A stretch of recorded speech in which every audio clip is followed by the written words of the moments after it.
So much to cover today. I know I always say that, but do I not deliver on that? There's so much to cover. Seriously, like I started this out as my regular lesson that I've planned maybe a month ago. And then yesterday I had a girl over, so shit happened there that's worth discussing. And then also this whole podcast thing seems to be taking life of its own. So we got to break that down a bit. Uh, and then the lesson. So let's get right to it. As always, welcome to anyone new and welcome back to anybody that's been here before and rejoining us. This is another episode of CloseHerSchool Live. I'm excited to have you guys here. Let's jump right in. What have I been doing? Well, I haven't really been going out. Went out a couple of nights only. Haven't been really social compared to normally. However, I did manage to get a lot of writing done. So the book is that much further along. And I'm excited for that because every time I write it, I'm like, damn, this is getting so good. And I'm realizing that like the writing style of it is almost like I'm training you. The words are like I'm training you. So it's written how I would think. So yesterday, girl's over. I invited her to do some homemade sushi. Why? Because it's difficult, because it takes finesse and it takes a certain level of execution and it takes a certain level of attention to detail. So I like things like that, because if girls are, for a lack of better words, sloppy with their execution, I tend to not be attracted to that. Like I will legitimately lose attraction for a woman if she just doesn't know how to do things correctly. And doesn't matter how hot she is, she can be very beautiful. I get annoyed because it's like, really? You can't dice an onion? You're a 26-year-old woman, hot, right? You have good social skills because you're here at my house, but you can't dice an onion? How did we get to this point? You know, it's like, that's what I'm asking myself. So yeah, I like really difficult things. I don't get her to cook a steak because yeah, that's rather difficult to do it right. Well, not difficult, but it takes a bit of finesse and you got to know what you're doing. But I'm getting her to do something that's usually defined as a man thing to do, right? So like sushi is like neutral. It's like anybody can do sushi. Especially at home. So instead of making the rice and all that nonsense, I just ordered sushi rice. I ordered like 4 boxes of sushi rice and we went to town. We cut everything up. I had ordered a grocery run because I knew she was coming over. So it got here like an hour after she arrived. And that way I could tell her to put everything away and get her used to, putting groceries away, which is what ultimately is going to happen if she's hanging around. Because I'm not going to do it if she's here. I only do it if there's no girls. If there's no girls in the house, then I'll put the groceries away. But if there's girls in the house, I refuse to do it. So yeah, and then teaching her how to FIFO. And by the way, when I'm telling you this, a lot of this is like, write it down because you have to explore it later or perhaps, soon. But teaching the girl FIFO, which is if you work in the service industry, you know what that is. It's first in, first out, right? Meaning, when something arrives that's new, like new merchandise, you don't put the new stuff in the front because then the old stuff keeps getting old. So you got to take out the old stuff, put the new stuff, and then put the old stuff over it so that, as people buy, they're buying within the timeline.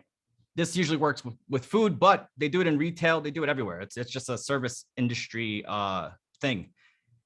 Teach your girl how to FIFO. You ask her, hey, do you know how to FIFO? She's like, what? You're like, first in, first out. She's like, what?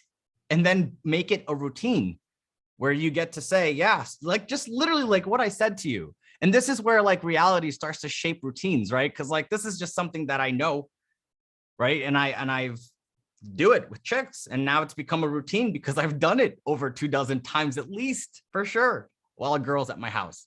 So it becomes something that I just do. So as I start to, because I like this one, she's cool. If I plan to spend time with her, I want to get her accustomed quick. I want to get her used to doing things that I want her to do. Like yesterday, I had to write a book. So I told her, I need you to not talk for 2 hours, just not, because I'm literally like, I'm reading a book right now on how to focus. And I'm trying to practice the things within that book. And that means like the cell phone goes away, everything is turned off, right? Like, you know, I'm just trying to focus. And because I need to see if she can handle that. Because what if she can't? Like, seriously, right? Like, what if she can't? What if like 30 minutes in, she cracks and then tries to make a moment out of it? Well, then I got to consider that. Like, not to say like, deal's over, or like, oh, you know, let's accept it. But like, I got to question things. I got to say, hey, where are we at here? Right? That she can't dice the onions and she can't stay quiet for 2 hours. Like, so that's all right. You know, like we got to weigh that out. So she took out her iPad. She started drawing. I thought it was fucking super fucking cool. I was like, yo, that's dope. She didn't say a word, didn't ask me anything, didn't say anything. Babe, look at this. None of that, none of it. And it was fucking great. I had a nature documentary on. I like watching nature documentaries. These are just observations that I've made, right, from last night that I'm like, this is of service to someone else out there. I know it is. Nature documentaries. Why? I don't know. I believe there is a certain animalistic thing about watching animals on TV and making that come together as like an experience where it can be on mute. It doesn't have, you don't have to have the sounds on, although the sounds are great when you're sleeping and when you're having sex, by the way. It's fucking, there's a little tribal thing in your brain that kicks in. I'm convinced. But the TV can be on mute, but just the images, I feel like it strips away more of the human nonsense that people come into trying to interact with. Because if I put on something she watches at home, she behaves more like she's at home, right? If I put something on where it's like, oh, we're watching a movie, she behaves how she usually behaves when she watches a movie. Most chicks don't watch nature documentaries like that. So like putting that on is almost like puts her out of her environment. Now, look, this is like, I bet you I will look back at this 5 years from now and say, the fuck were you talking about, dude? That's all, you were just inferring that. You had no proof, and I don't. And I want to make that very clear. I don't have any proof of this. This is literally observations from last night that now I will test habitually, because I do it all the time, but not everything I'm like, fucking write it down, right? So like this yesterday was really big because the girl is ready to be my girlfriend. So when it works that well, what are the key points of what can be brought to someone else? When a girl goes over your house, this is the question, and I want it in the comments, right? Ideally, when the girl goes over your house, and by the way, I should mention, if you have questions, put them in the comments as we go, as I talk. That way we can get to them later on in the questions portion. But where is the comments here? There it is. Okay. So what do you guys usually do? Like if you have a girl come over, right? And I don't know if everybody's at that point yet where girls are coming over, or if you've had girls come over in the past, whatever it is, what do you do? And the two things I want to ask you to really focus on for this question is, what do you watch and what do you eat? And that's it. And if you could leave me the comments, because they're useful to me. I get the sense of how guys are thinking, which helps me formulate things better for guys. So if you could help with the participation, it's essential. Because you have to consider it, right? What experience do you want to bring? Is it a takeout night? It can be a takeout night. That's the thing. It can be a takeout night. It can be a you cook at home night. You have several options. But if you're going to do it, let's put some thought on how to do it so that we get the most bang for our buck, and we make it an experience and something different. And we're looking for things. Because if the girl's at my house, it's not just like some random chick that's coming over, like, oh, you should come over to my house. Like, no, dude, like I've pre-screened, we've gotten to this point so far. So like now it's time to test, because if she's going to be around for a while, she needs to be around in the correct ways. She needs to either comply or it's goodbye. Like that's the way I have to rationalize it. Because look, I'll be the first one to tell you, if you don't take a stance of how you run your place of inhabitants, your sanctuary, if you don't take ownership of that, she will. She'll come in, she'll change the decor. Oh, I don't like this sofa. You should get a new one. Like it starts there. And then like all of a sudden you have no control over your house. And that's both in decoration and in actual respect of what's going on in your house. So for me, it's like, yeah, it sounds silly. Yeah, I get her to dice some onions. I get her to do this. And look, I am a teacher of life, man. I can teach you how to do things. And I can teach you, if you don't know how, I can teach you how to do it at a top level, even dice a fucking onion. I can teach you how to do that at a high level, because anything that I do, I'm going to do it fucking great. And that's how if you read the mindset, there's a chapter on there, execution, how you do things. And to spare you having to read it or get it, it's essentially, there's a one way to do it. And that's the right way. A lot of people say, oh, you know, I tried my best. I'll try my best. I'll give it my all. That doesn't mean shit. Your best and your all could not be good enough.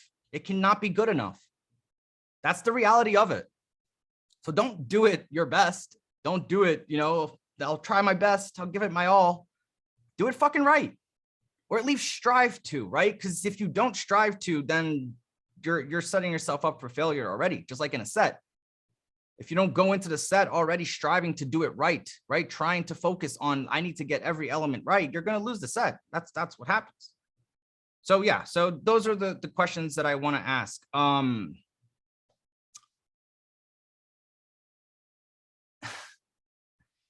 So when it comes to the sex part, because I'm thinking about asking her to just be around more often, right? Because right now she says, what did she say? She said, I know you're the type of guy that would never be loyal. And I get that very often. I get that, like, you know, I know how you are. I know that you have other girls in your life. Like, I'm okay. Like, I don't want to talk about it, but I know it happens. So as we get to these conversations, right, we have to manage it correctly. So when it comes to sex, like yesterday, I didn't have sex with her, right? I wrote until she fell asleep. And then I came out of the room. I came into my office. I started writing some more. And then I did that post. And then I fell asleep on the couch.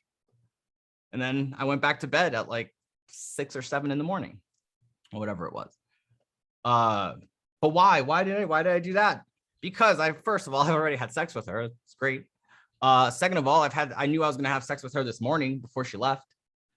And that's how I game planned that. I told myself, you have to do whatever by any means. That's why I got to write for 2 hours and we can't talk. Because that means you don't touch me, you don't talk to me, there's no engagement, there's no way that sex can happen from us being decided that we're not gonna bother each other to sex. Like it won't happen. It has to progress. So that was it. And why did I do that? Because ultimately I want her to now start feeling that if I want her around, it's not because of the sex, right? If we're just having hot, passionate sex, I'm sure up until that point, you know, she's had experiences with other guys where she's having hot sex with, you know, the new guy. So now I need to slow it down even more. I need to say, you know what, if I want her around, I have to show her that it's not about the sex. And that's how I do it. So if she's behaving right, if she has, you know, good behavior, my attention goes to her. I message her, I send her pictures of stuff, right? She gets a lot more attention. And then if, you know, let's say she would misbehave, I would take that attention away immediately and completely. Right. And that's how that happens. So what I'm realizing now is that I've become the bad boy in the girl's eyes. Like, you know, I'm the hot guy that she's going to have fun with. And, you know, he's never going to settle for me. You know, he's out of my league. Like I'm becoming that guy in the way that it's felt. Cause like I've been that guy. Right? Like I've been that guy. To their rationalization, whether a month in, a week in, or, you know, 5 months in, whatever it is, I've become that guy. Sure, I can become him. But to have it like going into it, that's the perception that I have. That to me is paying a lot of dividends from the investments that I've made along the way to make decisions and choices that I've done, both in person, reality, online, having it come together and be congruent. All that stuff needs to be accounted for. So then my next question becomes, what do you guys want out of this, right? Like, what do you guys want? Are most of the guys in here, are they after a girlfriend? Are they after a wife? Are they after options?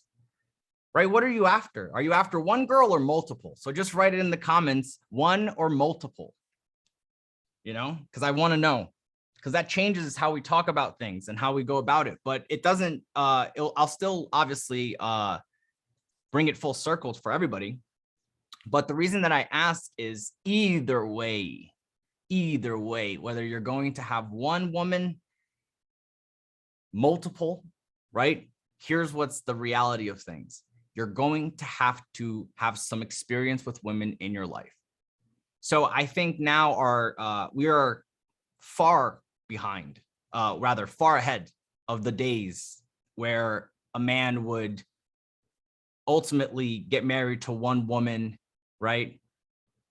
The days where a man would meet a couple of girlfriends along the way, but a handful before he got married, right? The days where women would be virgins for their men because they would be holding out, right? I think those days are far gone. They're gone. They're not coming back. So it's getting harder and harder and harder and harder and harder for men to get women. Back in the day, you had a job, a car, you weren't a psychopath, you would find a girl, get married, have a kid or two or three, right? White picket fence, the American dream. Those days are gone. Gone. I don't see it. I don't see it anymore. At least not for Western societies. The Western civilization side of it, our side, right? As far as like America and things like that. Europe as well is starting to get converted slowly in certain places and then faster in others. Like England is worse than America by far.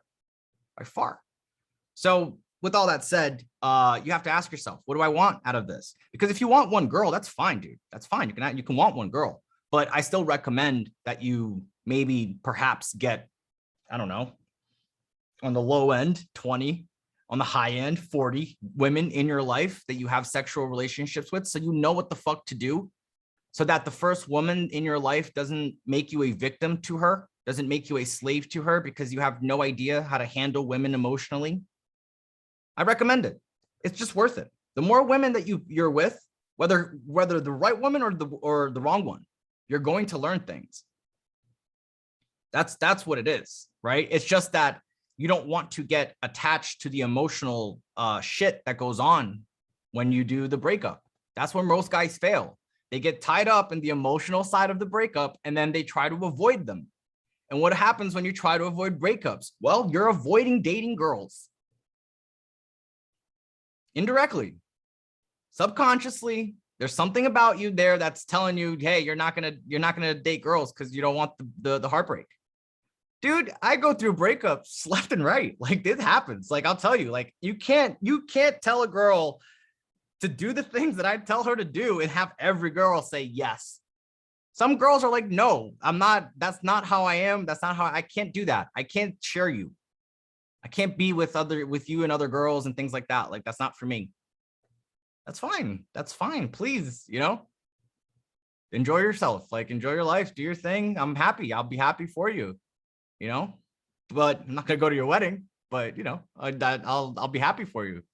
However, I still recommend it. You have to get some experience under your belt, because otherwise, your lack of experience will telegraph itself in your relationships.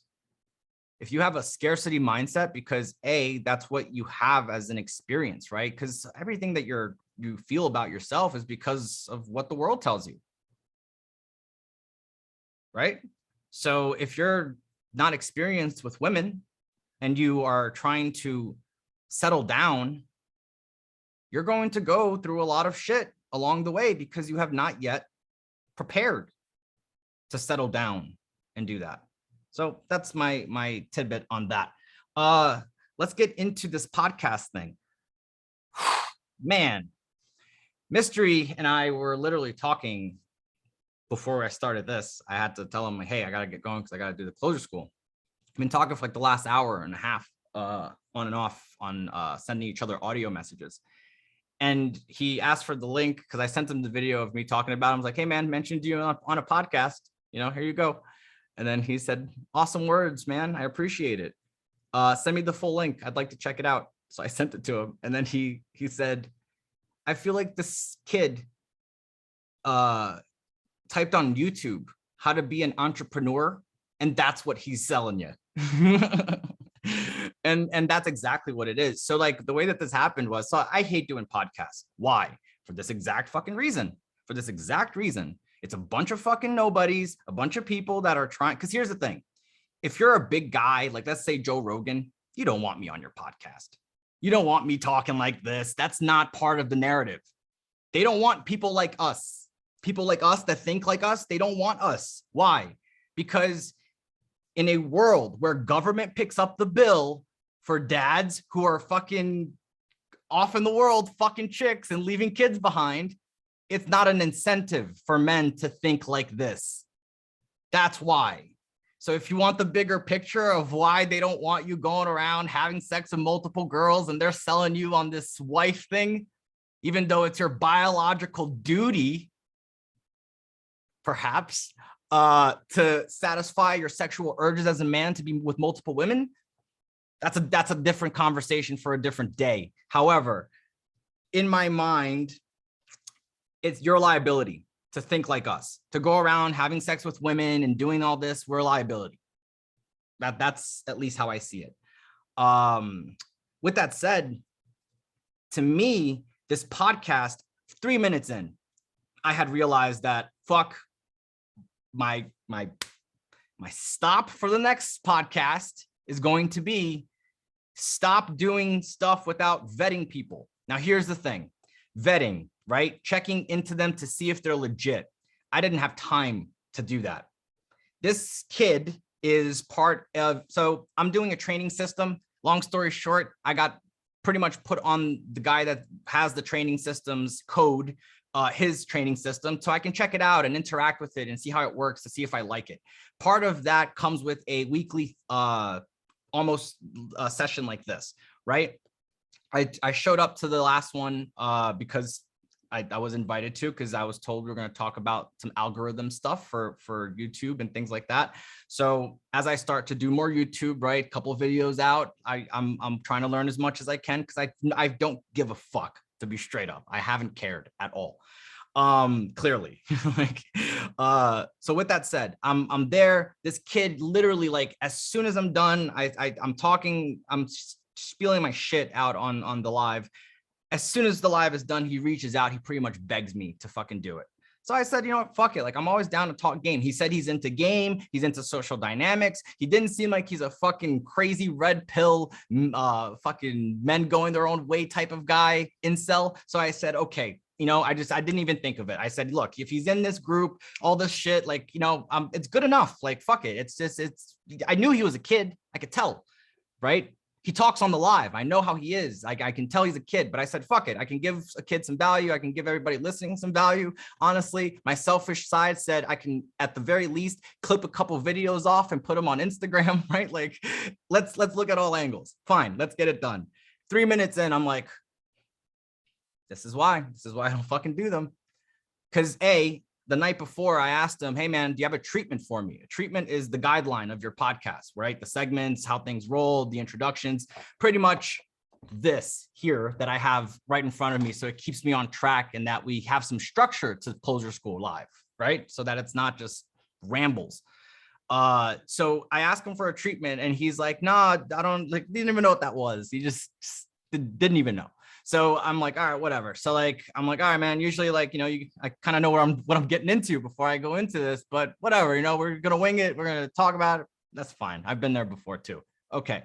So we get on 3 minutes in. I'm like, fuck, man, this is awful. If anybody's watched it, it's like pulling teeth the first 3 minutes. You can tell by my frustration.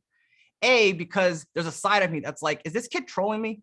Like, is this kid just trying to troll me right now? Like, is he legit like this? Or is he like trying to fuck with me, right? Like, legit, I'm thinking this. And then the other side of me is like, nah, man, like I've seen him somewhere else. It's not like he reached out of nowhere. right? He's in the other thing. So like, all right, let's go. So I had to start getting to the bottom of things. And then I decided, you know what? It's either like you leave now, you're going to kind of have to make a scene, right? You have to be a dick and leave, or you use this as me and Mystery is the only one that's got it, man. And that's wavelength right there. He said it. He's like, dude, you are both the guy getting interviewed and the audience in this interview. Like you're the guy getting interviewed and the audience. So there's a point in your interview, I think it's 8 minutes in, where he's saying something and I'm thinking to myself, what the fuck is this guy saying? And then right as I think it, you come out and say, what the fuck are you saying? You know, like it was right there. And that to me was like, he gets it, man. He totally does. Cause that's what I decided. I said, you know what? Just like BuzzFeed, where I'm like, if I'm going to do this and this chick thinks that game is bullshit, it doesn't work, it's outdated, I'm just going to win her over and have it all be routines. Cause I do that. Like I'm okay with making those decisions and trying things out. So I made the same decision. I said, you know what? I get to exercise complete control over somebody right now. That's going to be apparent. Like that obviously we're light years away from each other when it comes to skill. But more important than that, you get to see the dynamics. You get to see the chaos of the average male mind and how he tries to embody all these different things, right? Success, right? Entrepreneurship, mindset, social dynamics, and look where the dude is at. Now, look, I'm not saying that everybody on CloseHerSchool Live is as extreme. I don't think so. Anybody I've worked with personally is definitely not at this point, because we've worked together. You've solved that. Coming into it as well, like I don't think anybody has been this chaotic, right? But if I haven't worked with you, I would highly suggest you consider, well, first watching that so you can see it. But then second of all, is that maybe where you're at with certain things? Not with me, but with women. Because some guys are like that with women. When they get in front of women, whether it's their presentation, right? Whether it's how they're talking, they do that. They do the same shit, the name dropping, the brands, the fucking trying to look cool, trying to impress, trying to establish something. Now, here's the kicker of this whole experience. I actually stayed. I told Shahan this. I told him, I stayed with him an hour and a half after we stopped recording. And I literally had a coaching call, free coaching call, basically. And I told him, like, bro, like that was sort of embarrassing for you. Like, how do you post this after this? Like, I tried so hard not to make you look like shit, dude. I really tried. But I have to also preserve who I am and be myself and be authentic. So like, I'm literally telling you, like, I get you. Like you say, you get me literally like 37 times in the first 20 minutes of this interview. And I get you. I'm awake and I speak English. I get you. So like, I ripped him a new one, basically. Like I told him how it was. And I said, and then he asked, dude, he had the audacity. This is like what sent it over. He had the audacity to ask me, I swear on my mother, do you consider me advanced? Because I consider me advanced. Bro, like, are you fucking joking me?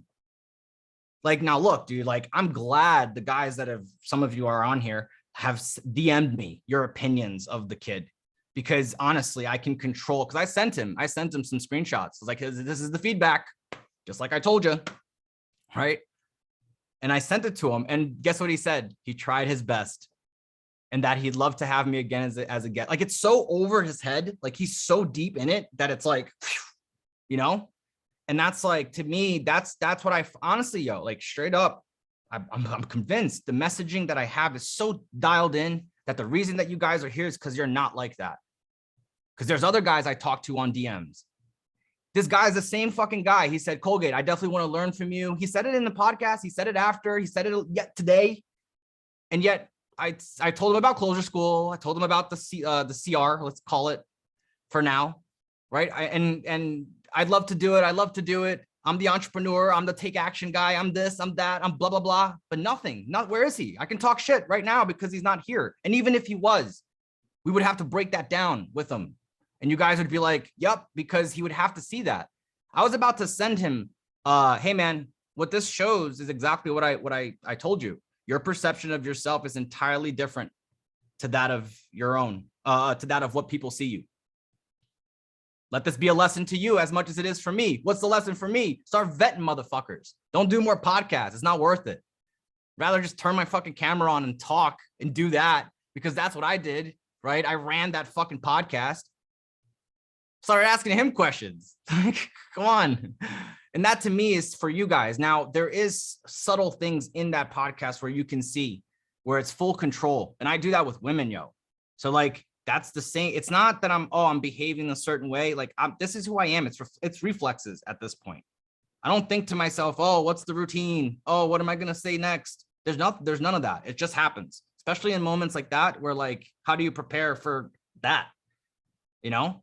So like, I urge you guys to look in and start asking yourself those questions. It's like, are you doing that indirectly, perhaps with women, where you're trying very hard? Now, look, I'm not going to pick on him, but fuck it. He gets the moments where he gets to shine and say he's done over 3,000 sets. So let's get back to day one, Ali. How the fuck did you used to dress before we started? Very try hard, right? Just very, I mean, you look great, expensive stuff, quality stuff, but just the wrong messaging for the girls. It's just not the right stuff. And then all of a sudden you just start to dial it down a bit because you don't need it. And then you just start to realize, holy shit, I can do more with less. And now look at you, you know? So like, you're getting compliments, right? Girls literally compliment you on your shit. So like, it's that to me is what it's about, right? Being able to identify like, shit, man, like this is where I'm at. Now here's the problem. He's not even self-aware enough to see it. Even when you tell him, he's just he's so chaotic. It's a chaotic brain. That's why when he talks, it makes no sense. When he asks a question, it's 5 questions in one. It's just chaos. Now, look, respectfully, man, he's a 22-year-old kid. But I also will tell you that at 22, I was way sharper than that. So, you know, as much as we can feel bad for him, it's his fault. And it's his fault for getting in so deep where he thinks he's good, thinks he's advanced. Now, I ask him and then ask myself why, because he's not going to, he can't answer it, but I have to ask. He can't answer that question. So I have to ask myself, why does he think he's advanced? Because he got into it when he was 16 and now he's 22. So he's put in 8 years, right, of self-development, but that's just reading, watching stuff, doing that. It's like you're becoming a YouTube entrepreneur, which is clearly what he is. It's like, he's more YouTube views. Like, look at the stuff he's talking about, right? Like, Colgate, you got a Maserati, right? Like, dude, like, stop answering a fucking question. Like, I'm giving you knowledge. Like, stay with me. Like, come on, you know. Like, so it was frustrating as fuck, to be honest with you. But I tried to stick it out because I can always give knowledge and talk about shit. And I think the knowledge in it is worth watching it. It's what makes it watchable, as Mystery said. You're great in this. That's why I'm watching, because otherwise I would have turned this off. If it was anybody else, I would have turned this off hours ago. So I suggest that you start looking in and asking yourself, you know, maybe I'm doing this with women.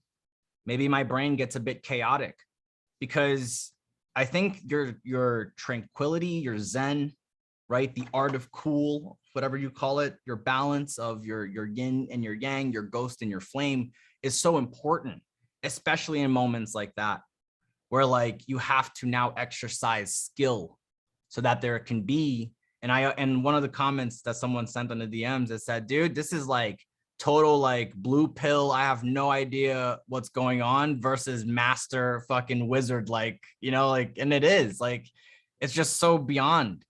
And the comparison of the two, it was the point of doing it, so that you can see just like what total skill is and master class, you know, craft, as I call it, craft, skill, over someone who's just so convinced that he knows, and he doesn't. He knows shit. And that's most men. I hate to tell you, that's some of you guys as well, just overestimating your skill, overestimating. It's just what it is. Likewise, like I said to you, I'll look back in 5 years and think to myself, you know, that's why I'll tell you guys, because it's an overestimation of this nature documentaries make girls horny, you know, like, I don't fucking know yet. There hasn't been enough empirical proof for that. So to say it, like I said, is I'll make a discrepancy, but that's what it is. It's just an overestimation. It feels like this. Why? Because the world is saying that it's like this, at least by experience to me.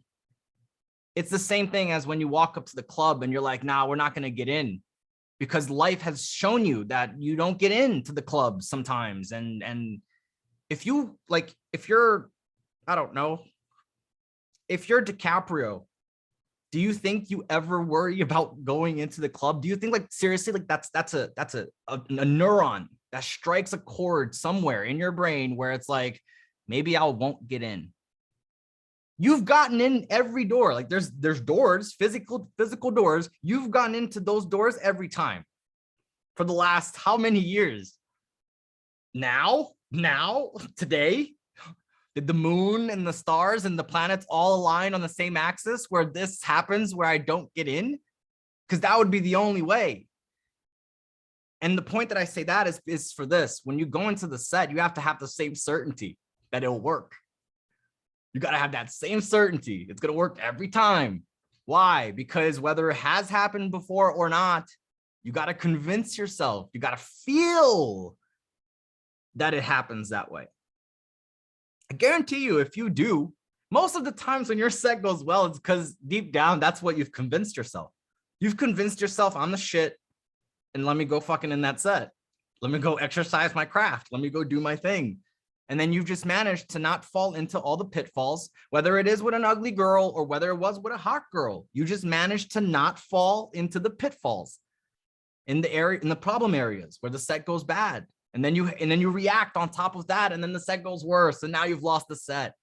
But if you go in with this is gonna work, just like last CloseHerSchool, right? The mentality of, fuck, end of the night, I don't need to open the most hottest fucking girl all night. Because if I fail, that's the ending point of the night for the students. But I go in anyways, because what the fuck else are we doing here if not opening sets?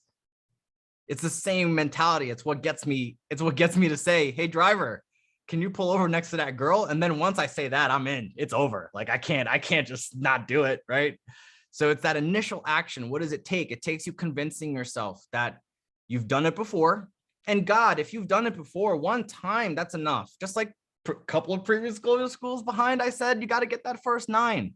First time you get that 9, man, things start to change. You'll feel it. You'll feel it inside your bones. They start to get a little harder. It's like, oh shit, I can handle a little bit more force now.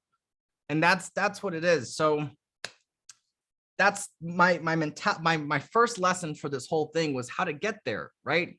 And I wanted to talk about a flat circle approach to progress as opposed to a ascending linear model. Now, what do I mean about a flat circle? Just like a clock, right? Just like a clock works, where you start at one point and you go around and then you come back to that same point. I find that a lot of guys handle their game that way, where when they're climbing up in their skill set, they then all of a sudden get worse because they're trying new stuff and they don't stick to like whatever got you to the point where you're starting to get progress. Now all of a sudden it's like, I need another routine. I had Armando ask me where he should game. You're thinking about the wrong stuff. There's so much more that you have to focus on right now, right? How to make the openers work 100%, because if you can't do that, talking about what venues to go to, talking about whatever, that's not the focus. You're wasting a question on something that, dude, come on, ask Google for real. Like, Google can tell you better. I haven't been in Miami in a couple months. I had to do a boot camp there. And then all of a sudden I was like, nah, not risking it with this COVID shit, because Florida is absolutely bonkers as far as mentality goes. So I said, nah, fuck that. I'm going to have a guy come to Vegas. And I did that. So like, dude, it doesn't matter where you game. If you're talking about going out to get laid, then yeah, go to Live. Like I told you, the hot girls are there. Obviously, that. You've said you've been at the lobby. Cool. But if you're talking about getting skills, it doesn't matter. You can go to fucking Rite Aid, pharmacy. There's a 50-year-old woman there and you can get out 5 questions game, make her fucking day. You're better off doing that and then saying Colgate, 5 questions game. I've run it 12 times because one of those times was at a pharmacy, right? And you're like, I've done it 12 times. This is what I've learned overall. You're better off looking at that area than saying, where should I game? Colgate, what should I wear tonight? Like things like that. It's like, none of that matters. Stick to what you need to do. So the flat circle is exactly that. It's you and oh, fuck. All right, hold on. God damn it. I brought it out. I put it away. I'll bring it out again. only because it's important. Son of a bitch. Okay. Can we see this fucking thing? Move over a bit. All right. That will be a good size. Let me just mark it so I know where we're going. Okay. So basically, if we're looking at a progressive model, right? This being time and this being skill. What I'm talking about the flat circle is that as you start to, let's say you start at whatever point, right? You start at this point. Your game usually goes down a bit as you learn it, right? If you're not exposed to shit, you read Mystery Method, you read the mindset, all of a sudden it's new information. You got to process that until you get it going. Your game goes down. In fact, every boot camp, your game will go down. That's the point, right? If you're coming to elevate yourself, the boot camp should bring you down so that you can elevate even more. Because if it doesn't, then if you keep just climbing from that, then you're not really processing correctly. You're just thinking to yourself, I'm doing more, but you're not. Because if things haven't gotten harder, what are you really implementing new? So your game will go down a bit, expect it. And then it starts to go up, right? You start to feel it. Holy shit. Because I go over the shoulder, the girls seem to open more. This is worth doing. You get these moments, right? But then once you start getting a little bit more confident, like, oh my God, my opener works a couple times now, all this shit. Colgate, I need a stimulator now to keep it going. Like, dude, pause, hold on. Do the opener, stick to that. You just got it to work a couple times. Yes, I get it. I get what happened. You got the opener done and then you were like, shit, I have no more material. I could have kept this going. And now I don't want to feel this. I get that. I admire that. However, focus on the right stuff. How do I get more opens? How do I get more? How do I get 100% effective of opening? And by the way, that's just a nonsense number. I'm not even 100% effectiveness. It feels like 95. That's what I like to say, right? It feels like a superpower. It doesn't feel like I get rejected for the amount that I open. Not at all. Opening, nah. Once we start getting into like qualification and I'm really qualifying, then girls start weeding themselves out. He's a little crazy. He's going to be here and there. I start to feel that. But like overall, nah. Opening, we're getting through what feels like 100%. So anyways, so you get this feeling of like, I need more. I need to do more. And you lose sight of what you were doing to get to that point anyways. So now you're implementing stuff. But here's the problem. Your skill set now regresses. So it goes back a bit and it starts to lower itself. So even as, let's draw this way. So as time is passing, you're actually going down. And then you get into this repetitive cycle where you have to sort of, I'm drawing this completely wrong. You start to get into this repetitive cycle where you start to just get into a circle and you start going this way. Yes, your skills might be climbing, right? Like you're climbing higher on the skills, but it's taking you a longer time to get there. And that's what I find that guys usually do if they say, oh, I'm in the game for 10 years, right? Those guys like, oh, I've been in the game for 15 years. I've been in the game longer than you, Colgate. Like, dude, I get it. So why is your skill set here? This makes no sense to me. And it's because they're going on this vicious cycle of getting new skills, trying new skills, and then losing the skills that they got because they're trying new ones and then having to work on those skills again. And it just becomes this sporadic, almost nonsensical approach to learning pickup, as opposed to what you want is to start, right? Yes, it goes lower, but then you have that initial learning curve that just fucking goes up. And then from here, whatever your actions will be, will set a trajectory of whether you baseline, you go down a bit, you keep climbing, right? All these things. And then eventually this was a book that I actually started writing when I was, when we first moved to Vegas, Mystery and I was writing it and I started working on it. I haven't looked at it since then. And that was years ago, but it was a book called The Enigma. The Enigma to me is the Enigma phase. It's the point in your pickup career where once you hit this, dude, your game will go down a bit. You'll be in relationships. You won't be out in the club anymore, blah, blah, blah, blah, blah. But you're still in a high skill place where things are happening and you don't have to work hard and grind and 12 sets and all this is out the door. Like it's gone. You don't do that. You go in, you open 3 sets. One of those sets ends up being a girl that you're going home. It's an hour in. What I was trying to do the other night when I went out, I went because it was usually fight week. Like if there's a UFC event in Vegas, which the last one was, there's more girls out. I wonder why, right? Because there's more fighters out. Like it just makes sense. So I was trying to go, I went to the hotel bar at the Cosmopolitan like I normally do to try to scope out a set, but there was nothing there. So I forget who I was talking to on DMs because I was quite bored just looking around like, there's nothing here.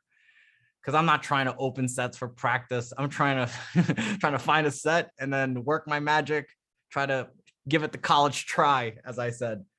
And there was nothing there. So I just went home and I got back to writing my book. And that was that. Uneventful. But the point is, right, this is how I envision the growth happening, is the higher we climb in the shortest amount of time. That's the goal, obviously. So let me put this away, because now we have to talk about how the fuck do we train so that we do that, right? How are we going to train so that we can get to that point? So there's 4 ways to practice pickup. No one's talked about this, at least to my knowledge, and I'm pretty aware of what people are what they're teaching. There's four ways. I want to break down each one of them. I've written them down. I've written down how to approach it, and then we're going to talk about why it's important that you have this, because if you don't, you're going to perhaps fall into the average landslide of mistakes that most guys make when they're trying to develop and progress. And I think conceptualizing this is going to change the way you take it and the decisions that you make and how you game, which will then yield more positive results, which is ultimately what we want. So let's get into it. First one is monistic. Monistic is mono, right? It's a monistic way to practice. What does that mean? It means that you focus all of your time to game. You don't focus on anything else. It's just pickup. If it doesn't assist that, you don't do it. That's sort of me in a way. When I first got into pickup, like when I first started doing boot camps, I was like, this is what I was when I was like full on heyday doing boot camp, like every 2 boot camps a month, right? With Mystery, Love Drop, Matador, right? Discovery, when we were all together, traveling the world, doing this stuff, it was all that mattered. If it didn't assist my pickup career, I wasn't about it. Hey man, do you want to go to spring break? We're going to go to Mexico. Nah, doesn't help me. Oh, I can do more sets there. That's fine. But like, no, dude, if there's other opportunities that were better, and there were, forget that. That doesn't help me at all. So that was the kind of the way that I took it up. And then I started going out into different ones, right? But like the main one that I just, as soon as I started doing boot camps full on, it was just like, if this doesn't assist, it doesn't matter, which is why, right? Like I've said before, like the money that came in, I was spending it as fast as it came in. I didn't develop any of the wealth knowledge that I have now. It was just pickup. Some guys have benefited from that dedication to one thing. That's why I tell guys now, like, learn from my mistakes, work on all 3 areas simultaneously, because it will all come together. The higher you climb on those 3 things, the more access to prettier girls you're going to have. And that's just the reality of it. So monistic, that's just you focused on that. You reject anything that doesn't assist in that journey. The next one is bimodal.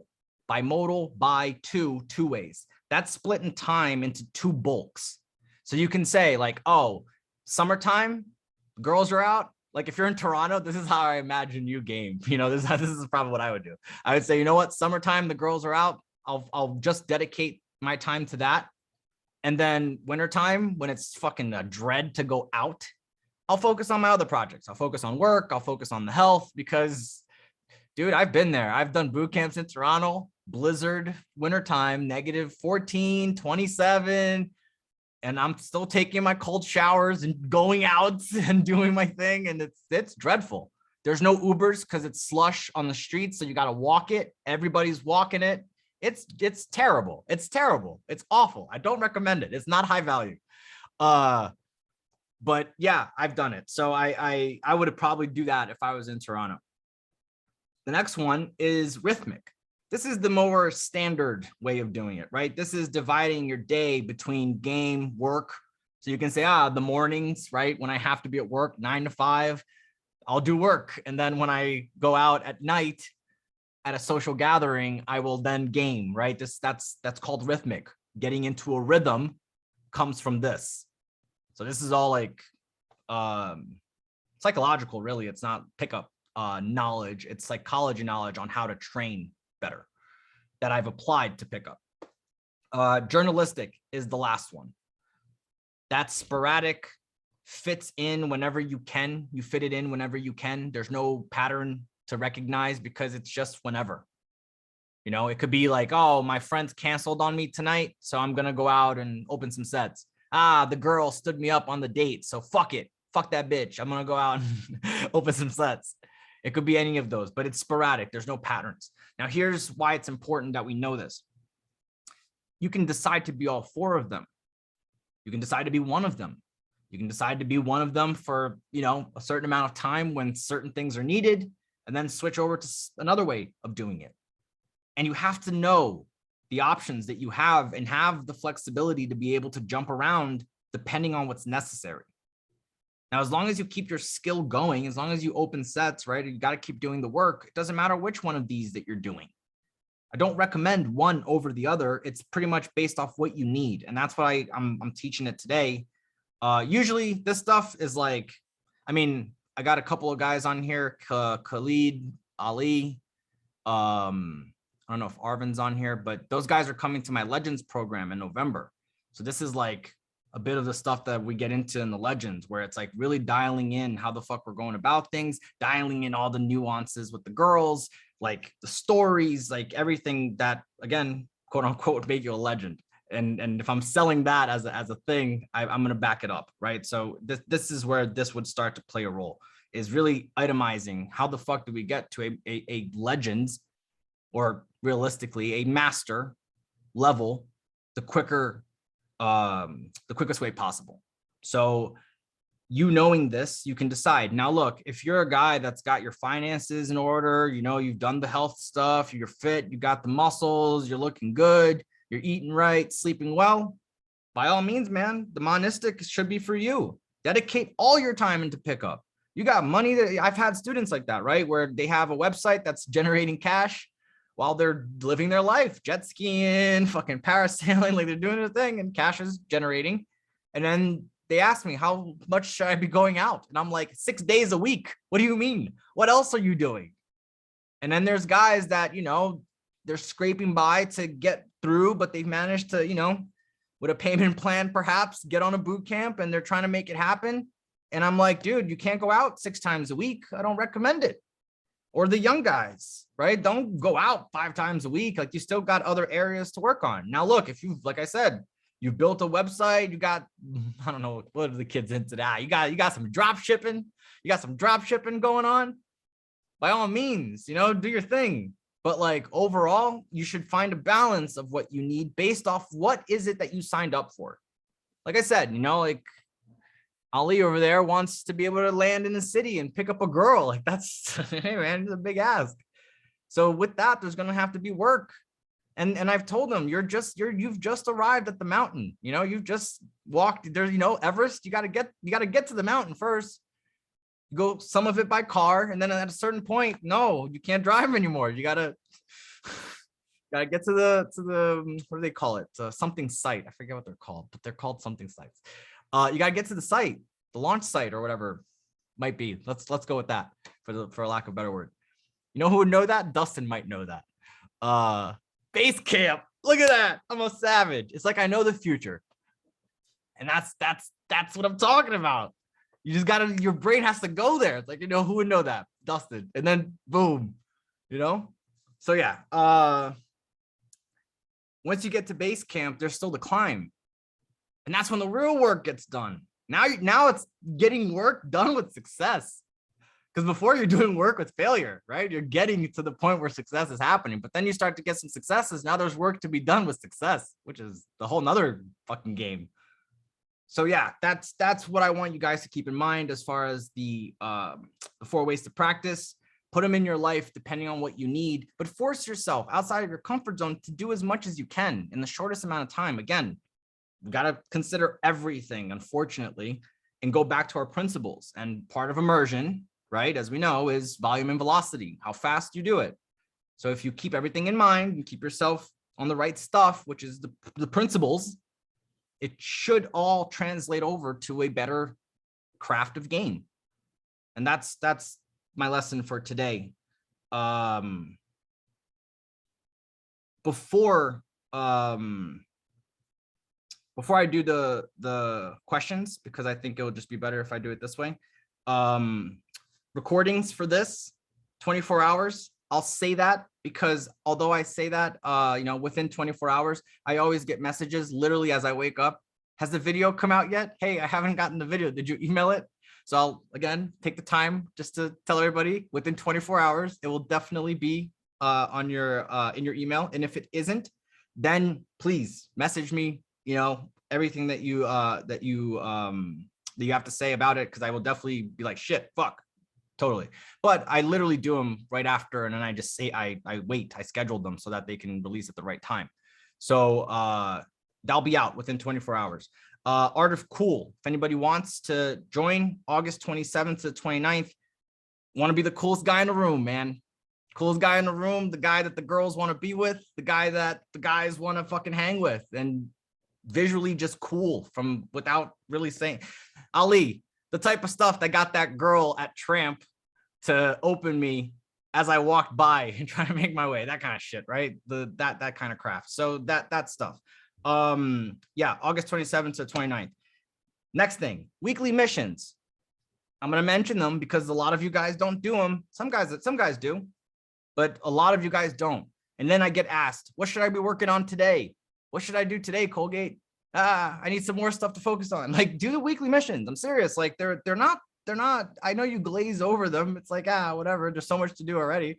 But like the weekly missions keep you focused, and they're actually preparing you, because I'm doing them for you guys. Like the weekly mission is not for like the guy on Instagram who's casually passing by. Like the stuff that I teach is literally for the students that are committed. It applies to you. It's from these conversations. It's from things that I've experienced. And the girl said this to me. Oh shit. If girls ask that to the students, they're going to fucking not be prepared. So let me mention it here. And I try to even as, I've said it before, right? I'm pretty stealthy with how I do things. So even within the context of the weekly missions, there's a lot of stuff that's behind the scenes that if you do it later on, I can reveal exactly what has been done. But they're important. They're important. And I'm going to stress it again, because I'm going to tell you, you need to engage in the comments. And it's not a poll for engagement for social media. I swear to you, it's not that. It's literally because it solidifies shit in your brain. Even if you comment and you go, I know this is always true, and then you literally repeat what I say, it's just solidifying. You're becoming more part of it. Part of training is repetition. It's doing things over and over and over and over and over and over and over again. It's exposing yourself to the same information over and over and over and over and over again. Yes, I try to bring the heat when I do the CloseHerSchool live. Everyone is different. But literally, I could sit here and this would be totally justifiable to take questions and answers and just go through the basics all over again, because everybody needs it. That's the fucked up part. So I suggest that you do those weekly missions, because whether you know it or not, there's stuff going on that I'm having and forcing you to do that will play a role where you're at or where you're soon to be. And that's what I have to say about that. And then, yeah, I posted the calendar. There's 2 events left for the year, man. That's fucking crazy. Like I'm like to be almost sold out, and it's August. Like last year, I think I was sold out in September, like late September, almost October. I sold out everything. This year it was August. I was half sold out like April. So I appreciate, because a lot of you guys that are on here or gonna be watching later, you guys are literally the guys that are on those programs. So I appreciate that you guys have taken action and signed up for stuff, right? Obviously from my perspective of running a business, all of that, but mostly because fuck, man, I think we're seeing some real progress. I told Eric, I said, look, man, I don't know why guys don't learn this shit. You know, like it's so, because we're talking girls usually talking. He said that student, he's like, he said that you would take his girl. I don't think you would be interested in her. She wouldn't be attractive enough for you. He doesn't strike me as a person who gets girls with big boobs. But anyways, we were talking about the girl last night, and to me, it's just like, dude, it's so worth it to be able to handle that the way that I handle it. And you know, just like the way I exercise craft on that kid. Like I wish you guys got to see more sets, man. I wish it was not unethical to fucking put a camera in my house and just have you guys be there, see it, like how I do stuff. Like when the girl's there, you guys would learn so much. It would be so beneficial. Like, you can imagine that. So like, you know, it's not something I would do. It's just not, I don't even do infield videos, but like, I just think to myself every time it works, and it works the way it works. It's like, fuck, man, there's so much here. So that's why I brought that lesson. I literally made that lesson today because I was like, I need to talk about the sushi and the nature documentary and all the stuff, because yesterday was a big thing for me. So as far as exercising skill. So yeah, I suggest you guys consider the points that I've made here today. And right now at this point, we will open up for questions and answers. Let's see if there's any in the comments first. And then hey man, I got a question if there's no comments. Okay. Yeah, go ahead. Shoot your question and I will. Okay, hold on. Just one thing. This whole, I play music and drink wine, music videos playing in order. That's awesome. But I need to know specifically. Yes, everybody watches stuff on Netflix. Yes, but I need to know what. That's what I want. I want to know the what.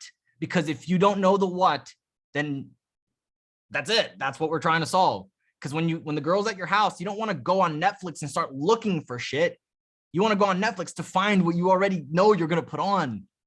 So that's what I'm more focused on. So if you can, either here or later or some point, please just come up with a game plan. Maybe you don't have one yet, but when you have a game plan that you think you want to execute, then please send it over to me, either DMs or here or whatever, and I'd appreciate that, because I can directionalize you as like, this is probably not the route that you want to go in.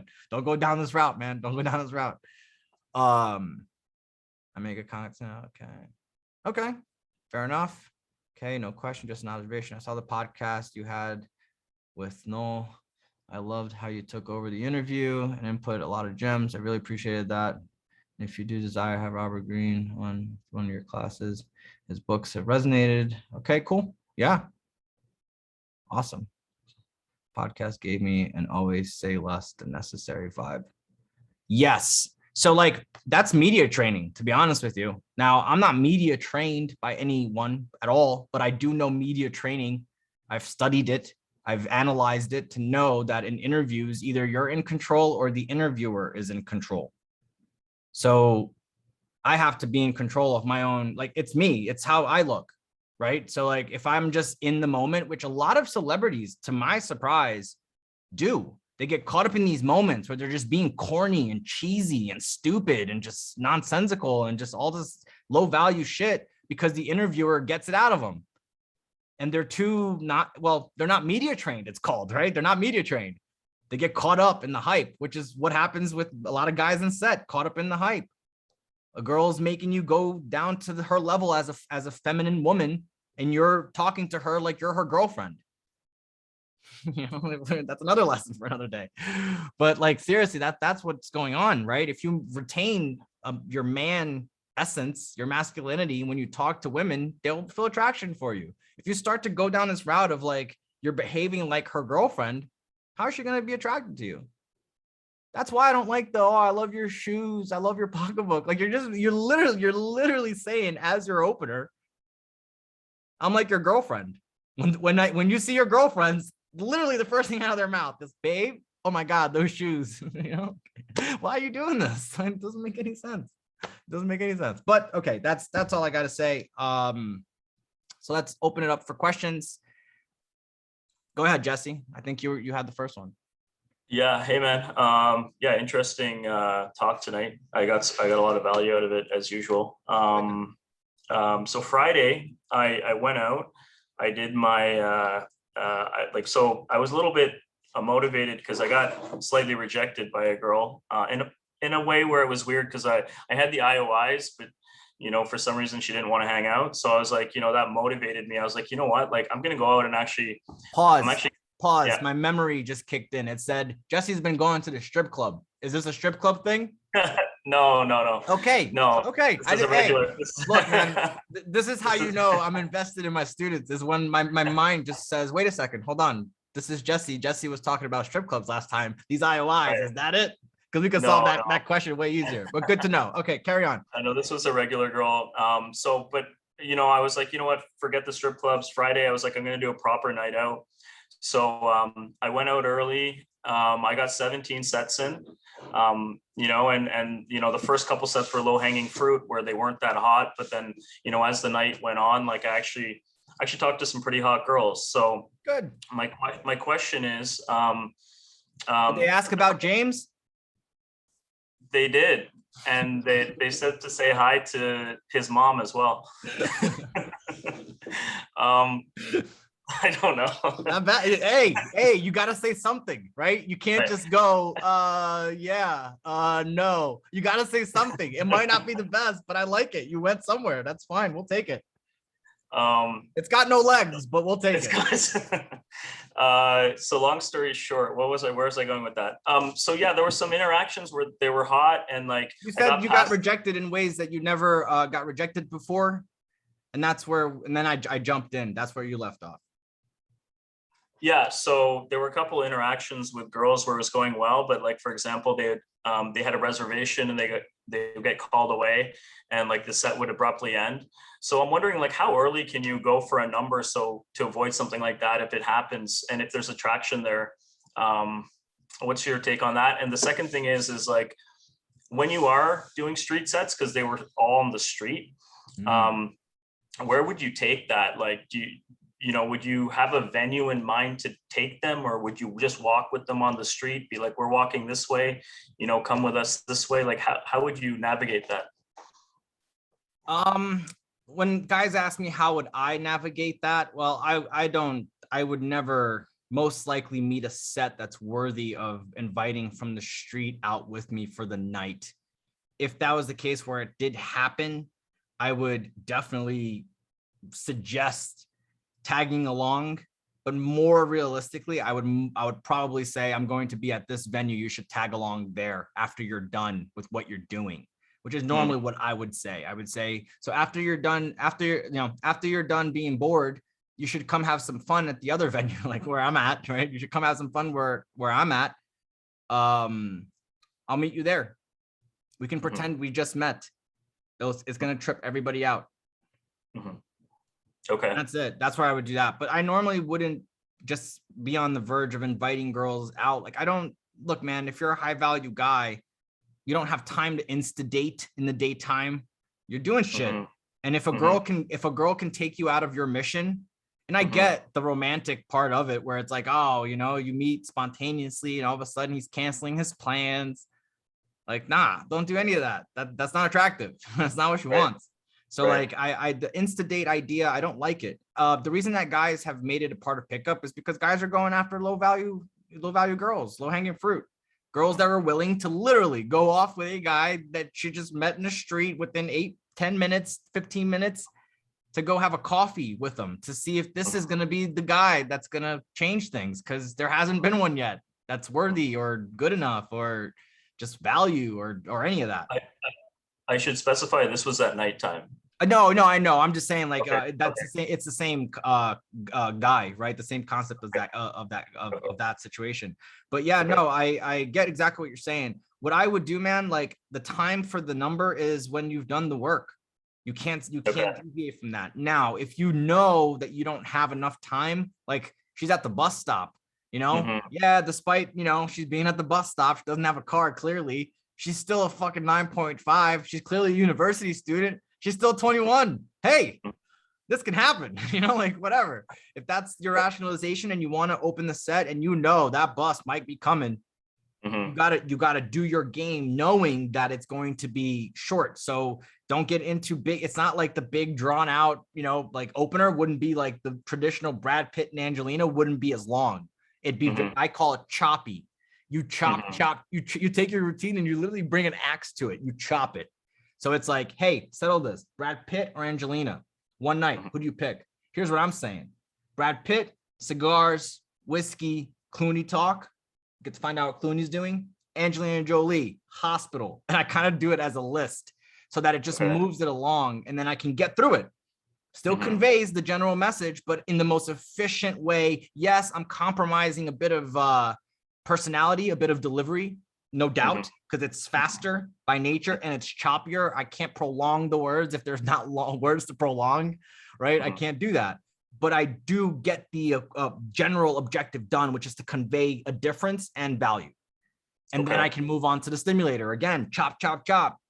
You look like you look like you're from LA. The boots. That's what I was thinking. It's just you got that I walk around town like I mean business kind of look to you.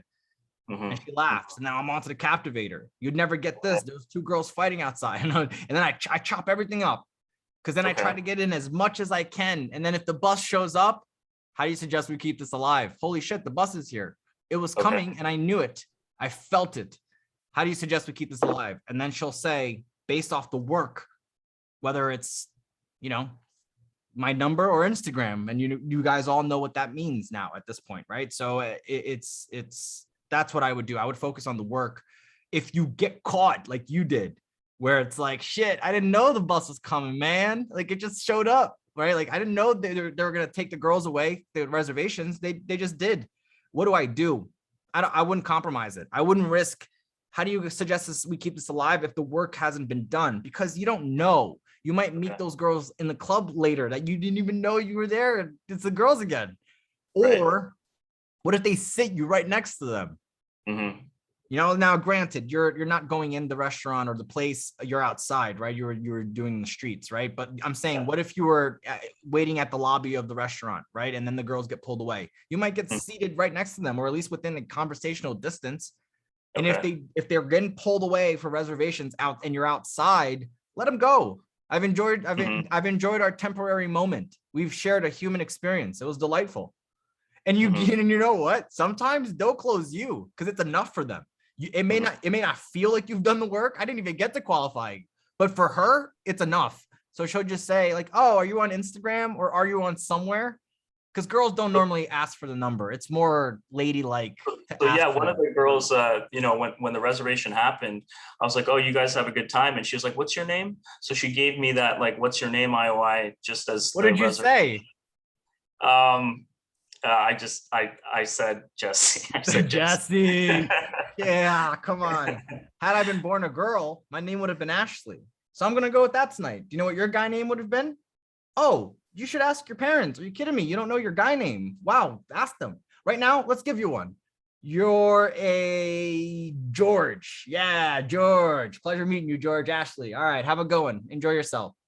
And meanwhile, if you keep pushing her out, she'll start to ease in. You want her to come back in. You say, I could never date a George.